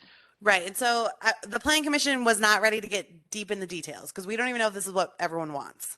And so if the desire of the board of trustees is yes, move forward, now figure out the funding, the execution, all those pieces, then they will. But the subcommittee did not want to get too deep in the weeds if this was not of interest. And I think there are a lot of things that we have to assess between financial, personnel. Obviously these are big, hefty statements here. If we're looking for streets to now get involved with parking blocks and those types of things, there are a lot of components. Hence why these are just recommendations. And if the board of trustees then says like, we like these three, then we would figure out the kind of finances and the support. Yeah, I guess I'm just wondering how recommendation number 1 and recommendation number 2 kind of compete against each other. Because like I understand there's really not been a lot of activity into the parking fund. And at the same time, that's kind of our funding mechanism right now to help out with this parking situation. So I want to hear more about The that. board of trustees would need to make a financial commitment under the streets budget to say, we're going to allocate X amount of money for Emmett to buy parking blocks or whatever it is that Emmett would recommend. That's what we would need to see. Even with the acquisition of private land, it needs to be the board of trustees committing in their 2023 budget that they want to supplement streets to do this. Okay.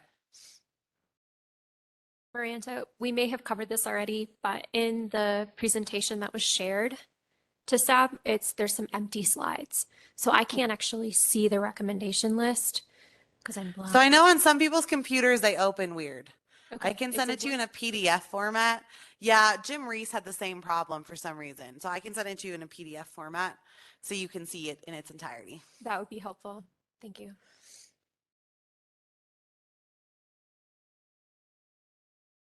And I guess I would just end with that signage is definitely probably the more important priority piece in my mind as far as how do we deal with the parking problem, like delineating the spaces at Chipeta, right? And really making sure people know where they're supposed to park.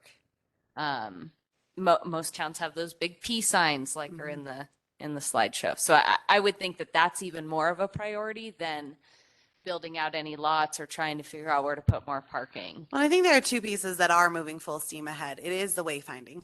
The DDA has committed funding, and it is the Trails Master Plan. I mean, we, ultimately, that's another funding stream. Once we're done with the Trails Master Plan and we know how to create that connectivity network, how do we build it out is a different question, but those pieces are in the works already.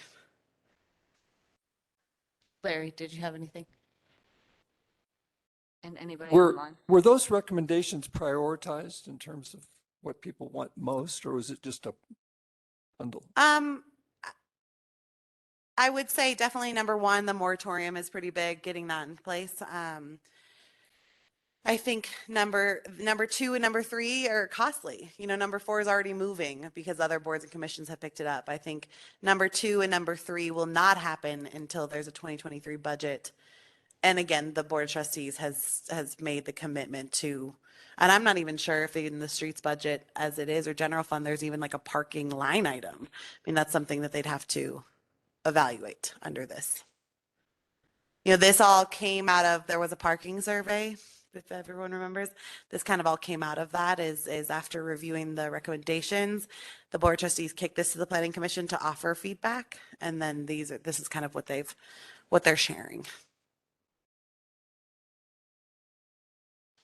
Does anybody online have any questions on the SAB board?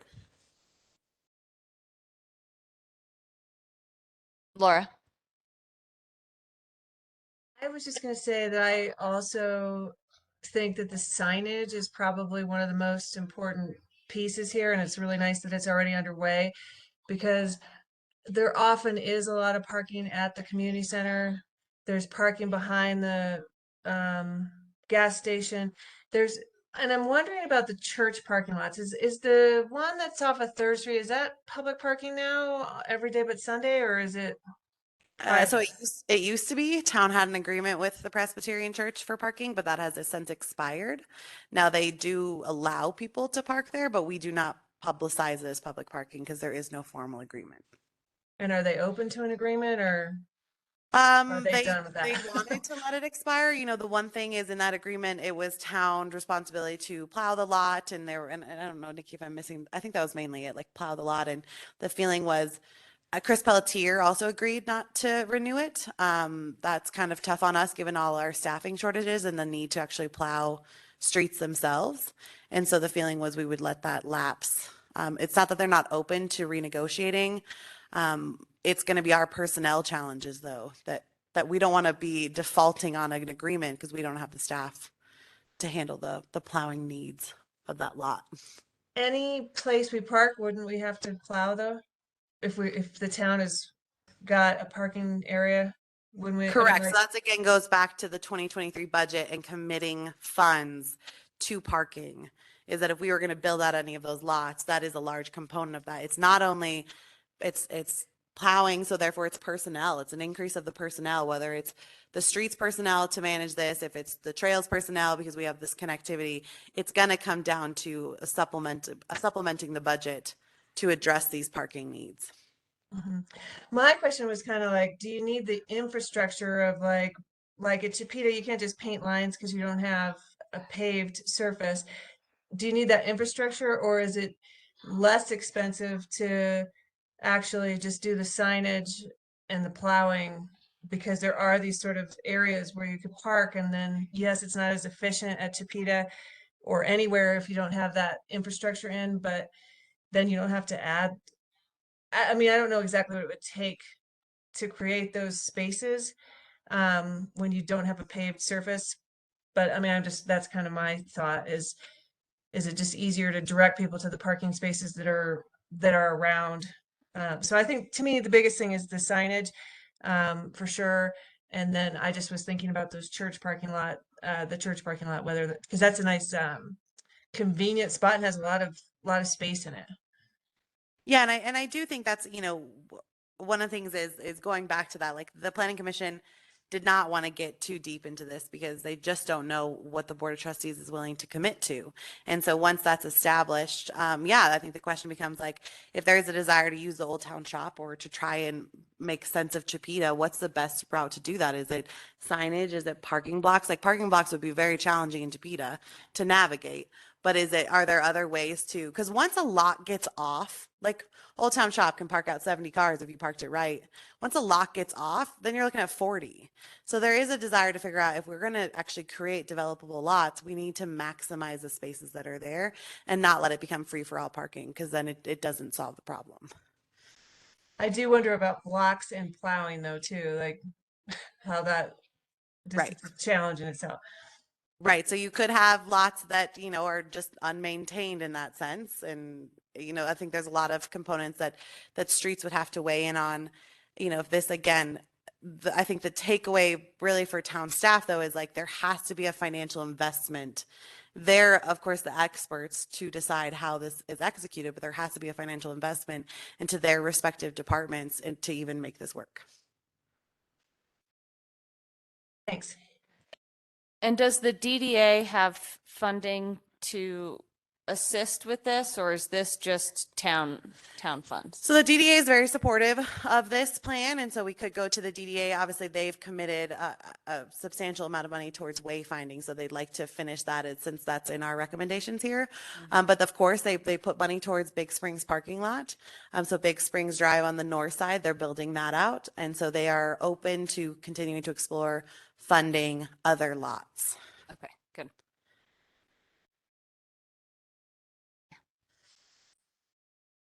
Did the DDA express their own desires or preferences? So the DDA did not necessarily have concerns that I recall, although let me get to my notes. The DDA was very, recognized the need for parking. They want to see, let's see, they want to see They were supportive of paid parking. Generally, they wanted to see the turnover. That's going to be a big thing. They did not want any of the lots we're proposing paved, especially if they have larger uses, like the Old Town Shop could become something else. They had talked about a shuttle system. That is something that we're exploring with the Peak to Peak Scenic Byway group, which is a CDOT group, as well as Jill Dreves is looking at a shuttle for the nature center.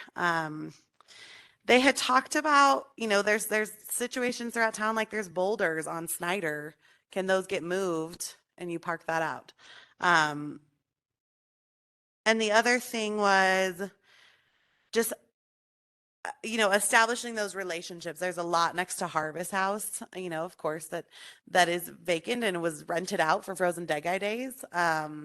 Is there some sort of agreement town can enter into to use that? So it really was like establishing those public-private partnerships and kind of evaluating what arrangements we could make. We also know that Ron Mitchell was recently approved for his paid parking. And so kind of continuing to explore that. Of course, he was very supportive of paid parking on First Street because it would make for some uniformity in that area since that is his intention. But he would want to do that collaboratively. His goal, he said, was if town was going to do it, that we would kind of go into it together. And those are my notes from the DDA. And I could just share with you from a ProSab standpoint, because that's the other one we've done. Signage was their number one priority as well. They did not necessarily prefer paid parking, but they do recommend on the outskirts of town. But for them, it was really important that the Trails Master Plan concluded before we were to kind of dive deep into any trails development, because we need to make sure we understand the connectivity throughout town as is. And then it goes back again to personnel to support that.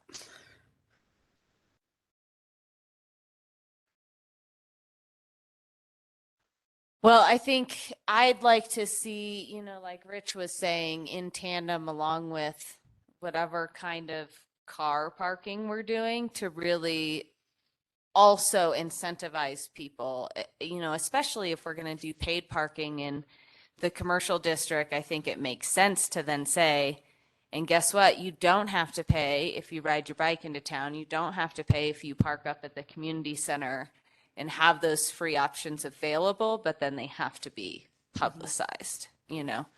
So that signage there. But I'm sure in the signage we can work in ways to show people that we're trying to be a bike friendly town as well. Absolutely. Anybody else on the sub board have any feedback? So, and this will come back before you again. This is just a really early preliminary round. The goal is for the Planning Commission was to try to start to get an idea of where the advisory boards and commissions were at, but obviously there will be a lot more weigh in as we move forward. But this just helped to narrow it in for them a little bit better of like, are they even on the right track? And so I think that was just kind of the ask of the board is like, do you feel like they're going in the right direction? And if so, then Jim and Linda will keep working on this. This is Patricia. I switched over to phone. I just wanted to be mindful of the fact of staff capacity for the town. I know with various festivals and events going on, like town is pretty full in terms of their capacity to address parking issues. And I just want to be mindful of the fact that's like, well, instead of building more stuff, let's like look at what we already have, look at enforcement. I will not talk about Frozen Dead Guy days and that whole issue, but I just want to be mindful of the fact of like where town is in terms of capacity and budget. So I'll look forward to hearing what the Board of Trustees has to say. Yeah, I mean, that's a big thing for us as well. I mean, so streets, parks is not even a department yet, but luckily Nikki's got a team of 4, but a team of 4 for this town is still not nearly enough. And streets is a team of 3. And so not only is it investing in the infrastructure, but it's investing in the people and making a substantial commitment to those salary budgets that these 2 departments can bring on more. I do think they're hiring's tough. I think so it's not only just like bringing on more, but doing that wage analysis and trying to incentivize people to join. But if we're looking to make some big changes with regards to parking, trails, connectivity, all those things, there has to be the staff to maintain it. And equipment.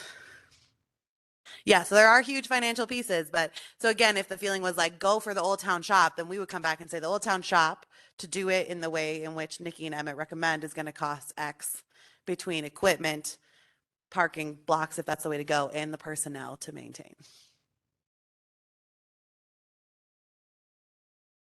I was also just going to bring up some of the big users of parking in our town are the events. So the farmers market, Rosendega Days, this Wine and Jazz Festival, 4th of July Parade, Eldora, so if we want to just make sure that we can bring them into the conversation if they haven't already, so we can ask them, what might we be missing in this list of recommendations?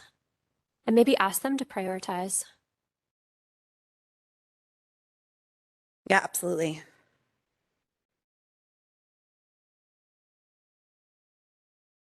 Will there be public comment in this meeting? Hi, Ron. Yes, I think that's what's next. If any other SAB members have anything else that they want to ask about. Nope. So go ahead, Ron. I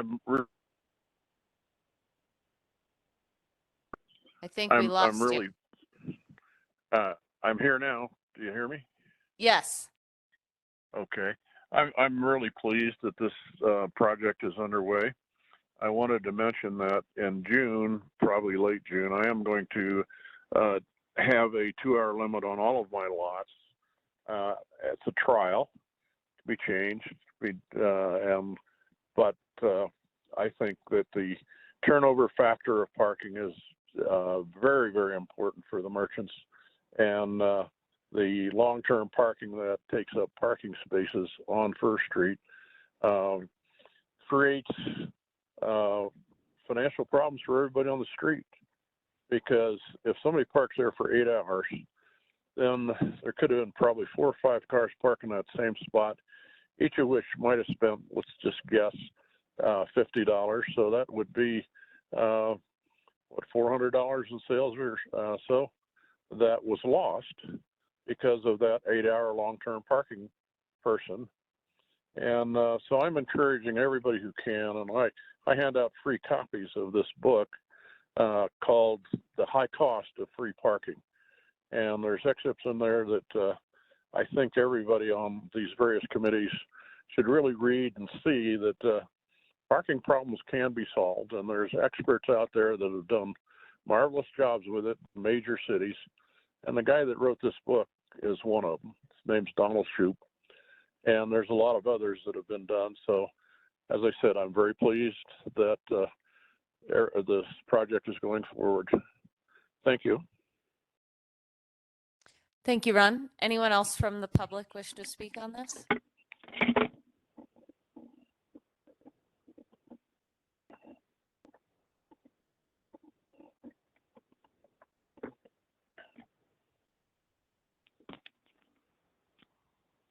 Not hearing anything.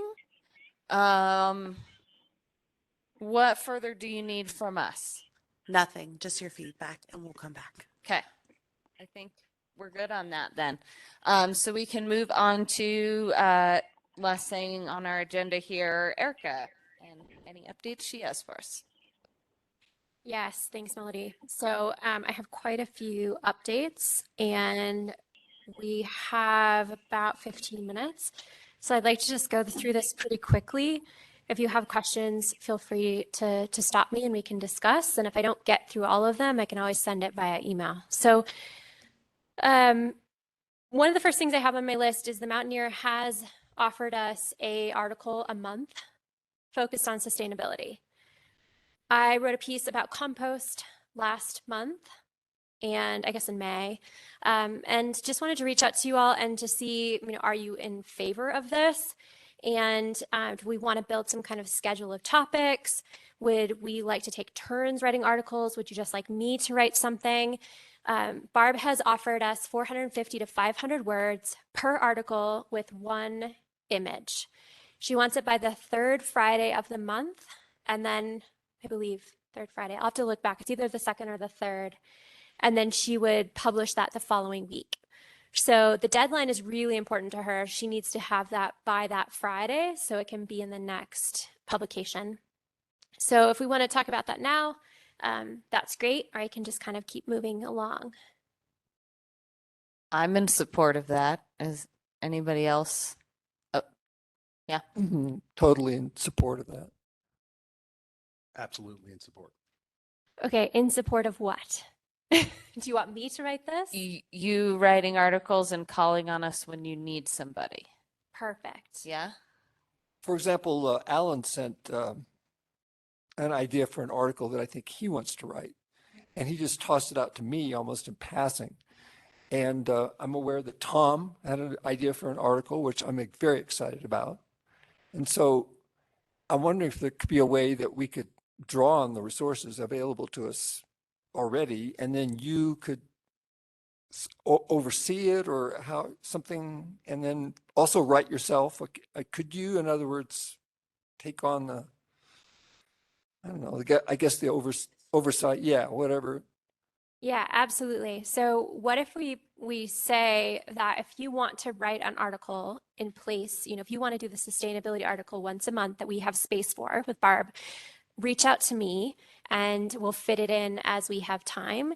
I think Alan's trying to write something about sunshare, so that would be a timely thing.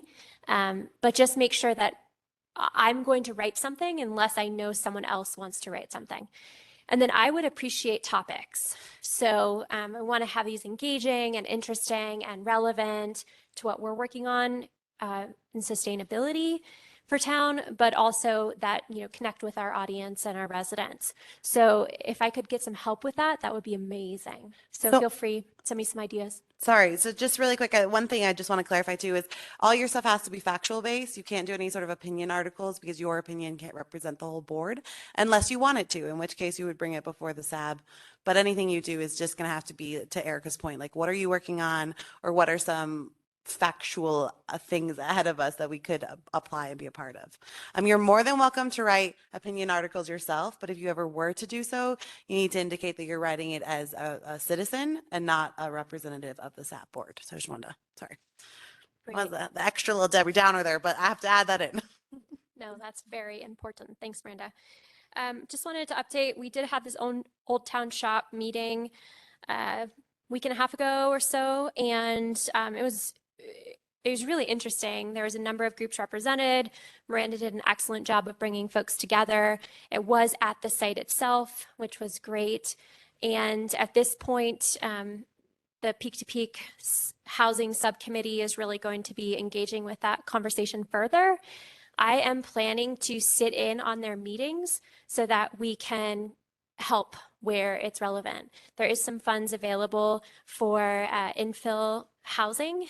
And as we've discussed, really focusing on really high energy, not high energy, low energy buildings, so that we can make sure that whatever is developed there potentially, whenever that may be, if that even happens, is going to be a very efficient, sustainable project.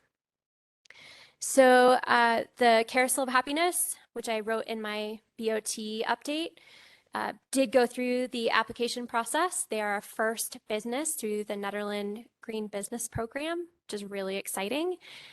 We do have a couple other businesses we're going to try to get through the program.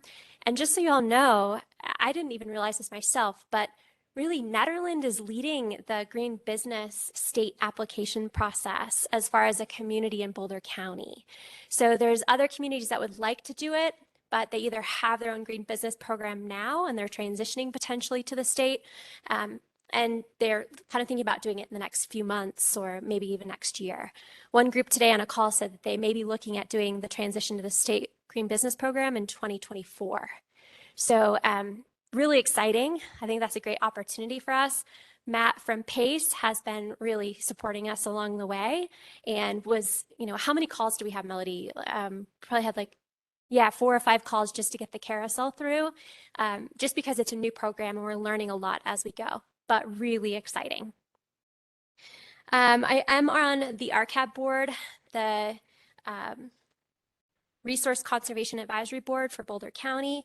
I met with Noah Eisman, who is the chair of that board, and a woman, Holly Hughes from Ward. She just bought an in-vessel composting facility, and it is now in Ward at, I believe, her property. Something to just kind of think about, the Zero Waste Group is very focused on compost. And so this in-vessel facility is in Ward, and she's looking to build capacity for this composting facility. We've talked about this already, you know, this in-vessel facility that will be going up at the transfer station. There is a chance perhaps, you know, it might be a similar system to what Holly has, but it's still in very much like the development stage. And that is in the hands of Boulder County as they run the transfer station. EcoCycle has an Eco Leader Champion training. If anyone's interested, let me know. I'll connect you. I think it's a good opportunity for us all to get some training through a very high caliber recycling program in Boulder County. I met with Stephanie, who is doing the Jazz and Wine Festival in August. She's looking for some zero waste volunteers. We had this amazing Clean Energy Solutions Summit on Tuesday. Larry, myself, Karen on the BOT, and Cynthia from town were at the meeting. And it was an all-day event. It was organized by COSA, the Colorado Solar Storage Association. And we came with the challenge of developing a solar garden for Nederland, and couched on the idea that we really have very limited land. And the land that we do have has lots of purposes that it could be used for, lots of needs that we have for town. And so pretty quickly, we unraveled our initial idea of having a token solar garden in town with a larger array somewhere else that would be more cost competitive. And let me back up. So this was a virtual event. We had the 4 of us from Nederland.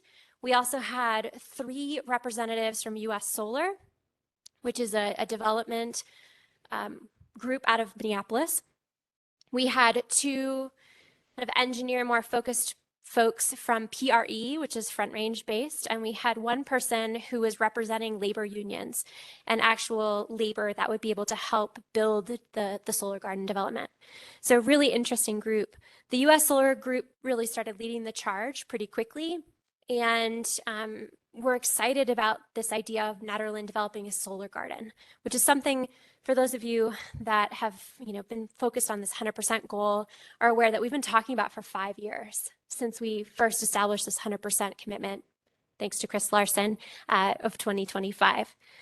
And so what we landed on through hours of discussion is US Solar presenting a proposal, hopefully next week, to the town of Nederland to develop a community solar garden for the town of Nederland to find subscribers for. Of course, we're going to need to see what this proposal looks like. We're going to also have to put it out to bid because that's what we do, right, as a government entity. And so we're going to have competition and see what other suggestions or offers we have out there, but really exciting. So if you're not familiar with the community solar garden model, the idea is that we would have a garden developed and then subscribers would be able to take their energy load and subscribe for that amount of energy within this community solar garden. It recently was changed that it no longer has to be an adjacent county to where you live. It can actually be anywhere in Excel, Colorado, which is really exciting. So I will stop there. There's lots of details around community solar gardens, but I think I would love to hear everyone's questions and comments with the time that we have remaining. I believe that's all I have at this point. There's a comment here just about the cleanup day. I know Nikki needs more volunteers, June 4th. And then there's also a cleanup day for the lot east of the transfer station, which I took photos of today. There is a lot of trash that has been blown over there for the countless years that it's been in operation. So June 11th, I believe, from 8 to 12, there'll be folks cleaning up that area. Thank you. Questions, comments? the volunteers needed for this wine and jazz festival, is that just sort of standing around making sure people put stuff in the right box, or is it like actually sorting stuff, or what are they looking for? Good question. There will be 3 X-frame recycling stations or zero waste stations. And so ideally folks will put them in the right bins, but that's the ideal. Doesn't often end up that way. So we would ask, or Stephanie, I believe, is going to ask folks to maybe do a little bit of sorting. But I think though, Melody could speak better to that, running the farmers market, zero waste stations. It could be a bit of both. Yeah, I would say the focus is going to be making sure the stations don't overfill. I think she was saying she's going to have 3 down there, 3 different stations. And so one volunteer needs to kind of walk around, see, are these bags getting too full? How are they doing? Do they need to be replaced? And then while you're there, if you have time to also kind of top sort and look at things, that's usually how we do it. So there was one thing I just wanted to add, and when it comes to Erica, and Erica and I meet regularly, obviously, about all the umpteen million things that she has going on. That directive for Erica really has to come through SAB as a whole board. Even as town staff, we would be looking to you all to provide that directive. And so I just want to be mindful of not spreading her too thin, because she is not a full-time employee. And so if you do have requests for Erica, that the ask is that you wait to bring them here. You can also run them through Melody and Laura as the co-chairs if there's a more immediate need. But just making sure that, same with town staff, like we won't do anything unless it's directed by an entire board. One person can't just call me and be like, I want you to do this. As SAB, you give us that directive. And so Erica, while not staff, does still fall into that same parameter. And so we would just ask, I'm asking on behalf, not Erica's going to do everything and anything she can, and I want to be mindful of her time. So that is my personal ask of just when we're evaluating all the things she does. Yeah, absolutely. Larry?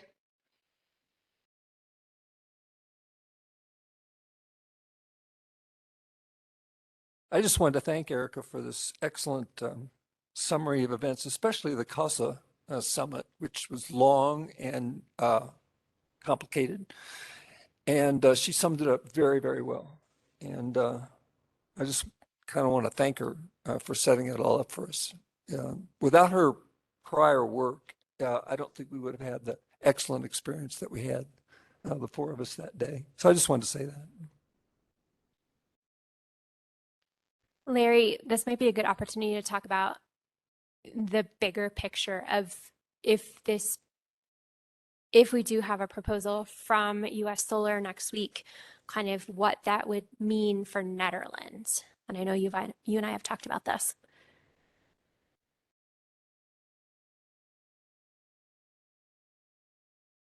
I'm sorry, was that a question or? Yeah, it might just be a good time to talk about that. So the subscription idea and, thinking about this 5 megawatt system, we would need to do a lot of campaigning to get folks to subscribe to the solar garden. And it wouldn't cost the town any money for this development outside of that work to get subscribers.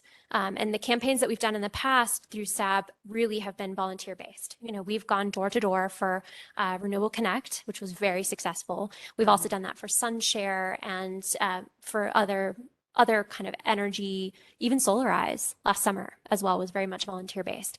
So it would be a lot of effort on SAB's part. And I just want to make sure that everyone is aware of that and on board with that. Is this a good opportunity for us to continue pursuing, depending on what type of bid we get next week from US Solar?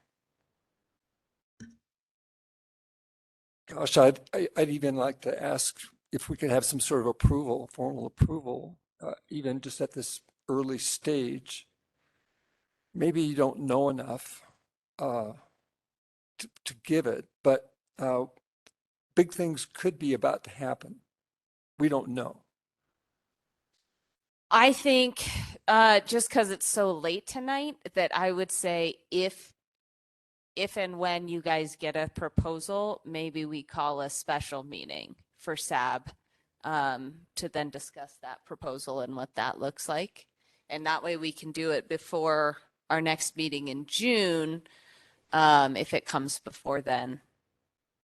But I don't have the bandwidth to talk about it tonight, but I'm on board. This is Hunter, I would just like to add that I'm really excited about the idea about Nederland having a solar garden, with our, goal of being 100% renewable by 2025, just with the limited, opportunities for renewable energy through Excel and Renewable Connect. I just am really excited about this opportunity, and I'm really looking forward to hearing more about it. And I'm just really thankful that to hear more about it, and can't wait to just get more information. And thank you, Erica, for all your work and bringing this to the table. So thank you. Absolutely. Thanks, Hunter. I must say that this has been a long time coming, and there has been so many people. So there's been such a crew working on this for a long time. Yeah. I cannot take credit. Getting the law finally changed to where we can actually look outside of just neighboring areas and we can extend further, that really makes it feasible, whereas before it wasn't.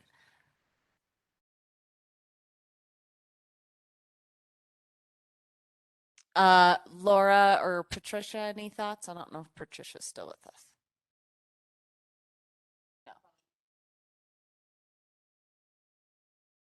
Sounds like an exciting opportunity, and I look forward to hearing more about it.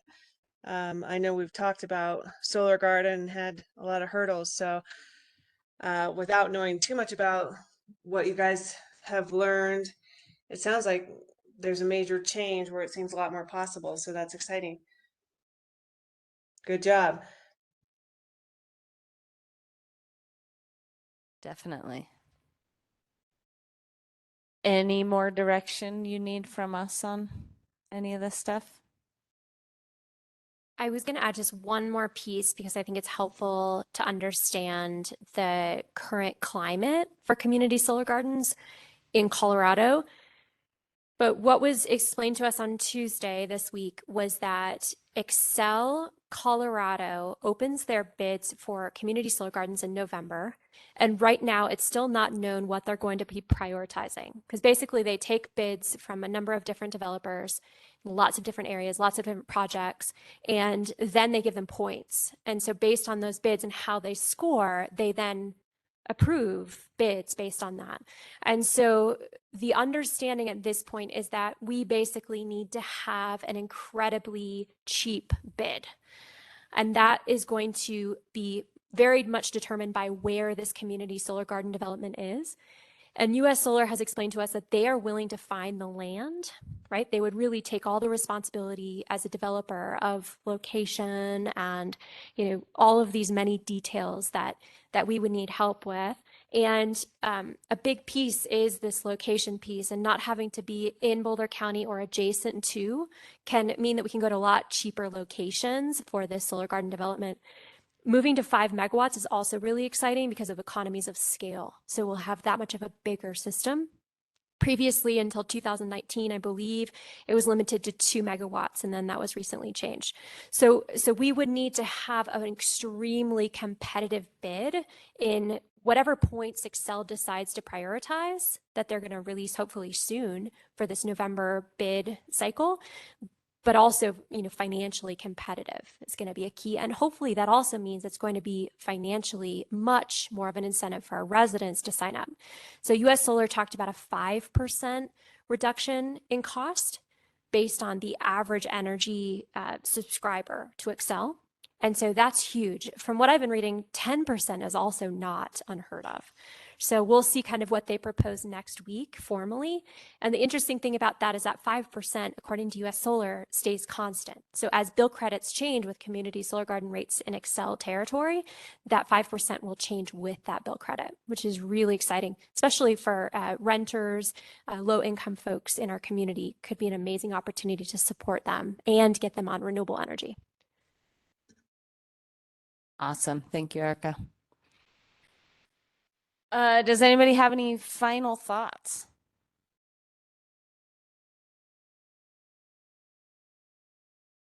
Oh, yes. Is there anybody from the public who wants to speak on this issue? Or anything that Erica presented in her updates?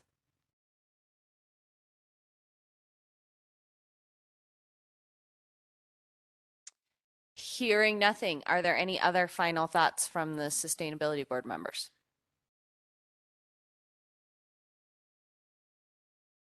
I'd just like to wish Hunter best in your future life.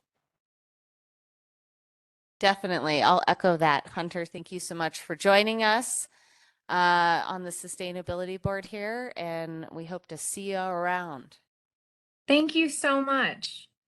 Well, if you guys need anything, you know where to find me. So just don't hesitate to reach out. I'm just up the hill. Yeah, just put on some skis. Thanks, All Hunter. right. Well, with that, if no one has anything further, we can adjourn the meeting at 8:53 p.m. Only 1 minute over. So thank you everybody for being here. And thank you to all of the public who joined us.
Yeah, we have several.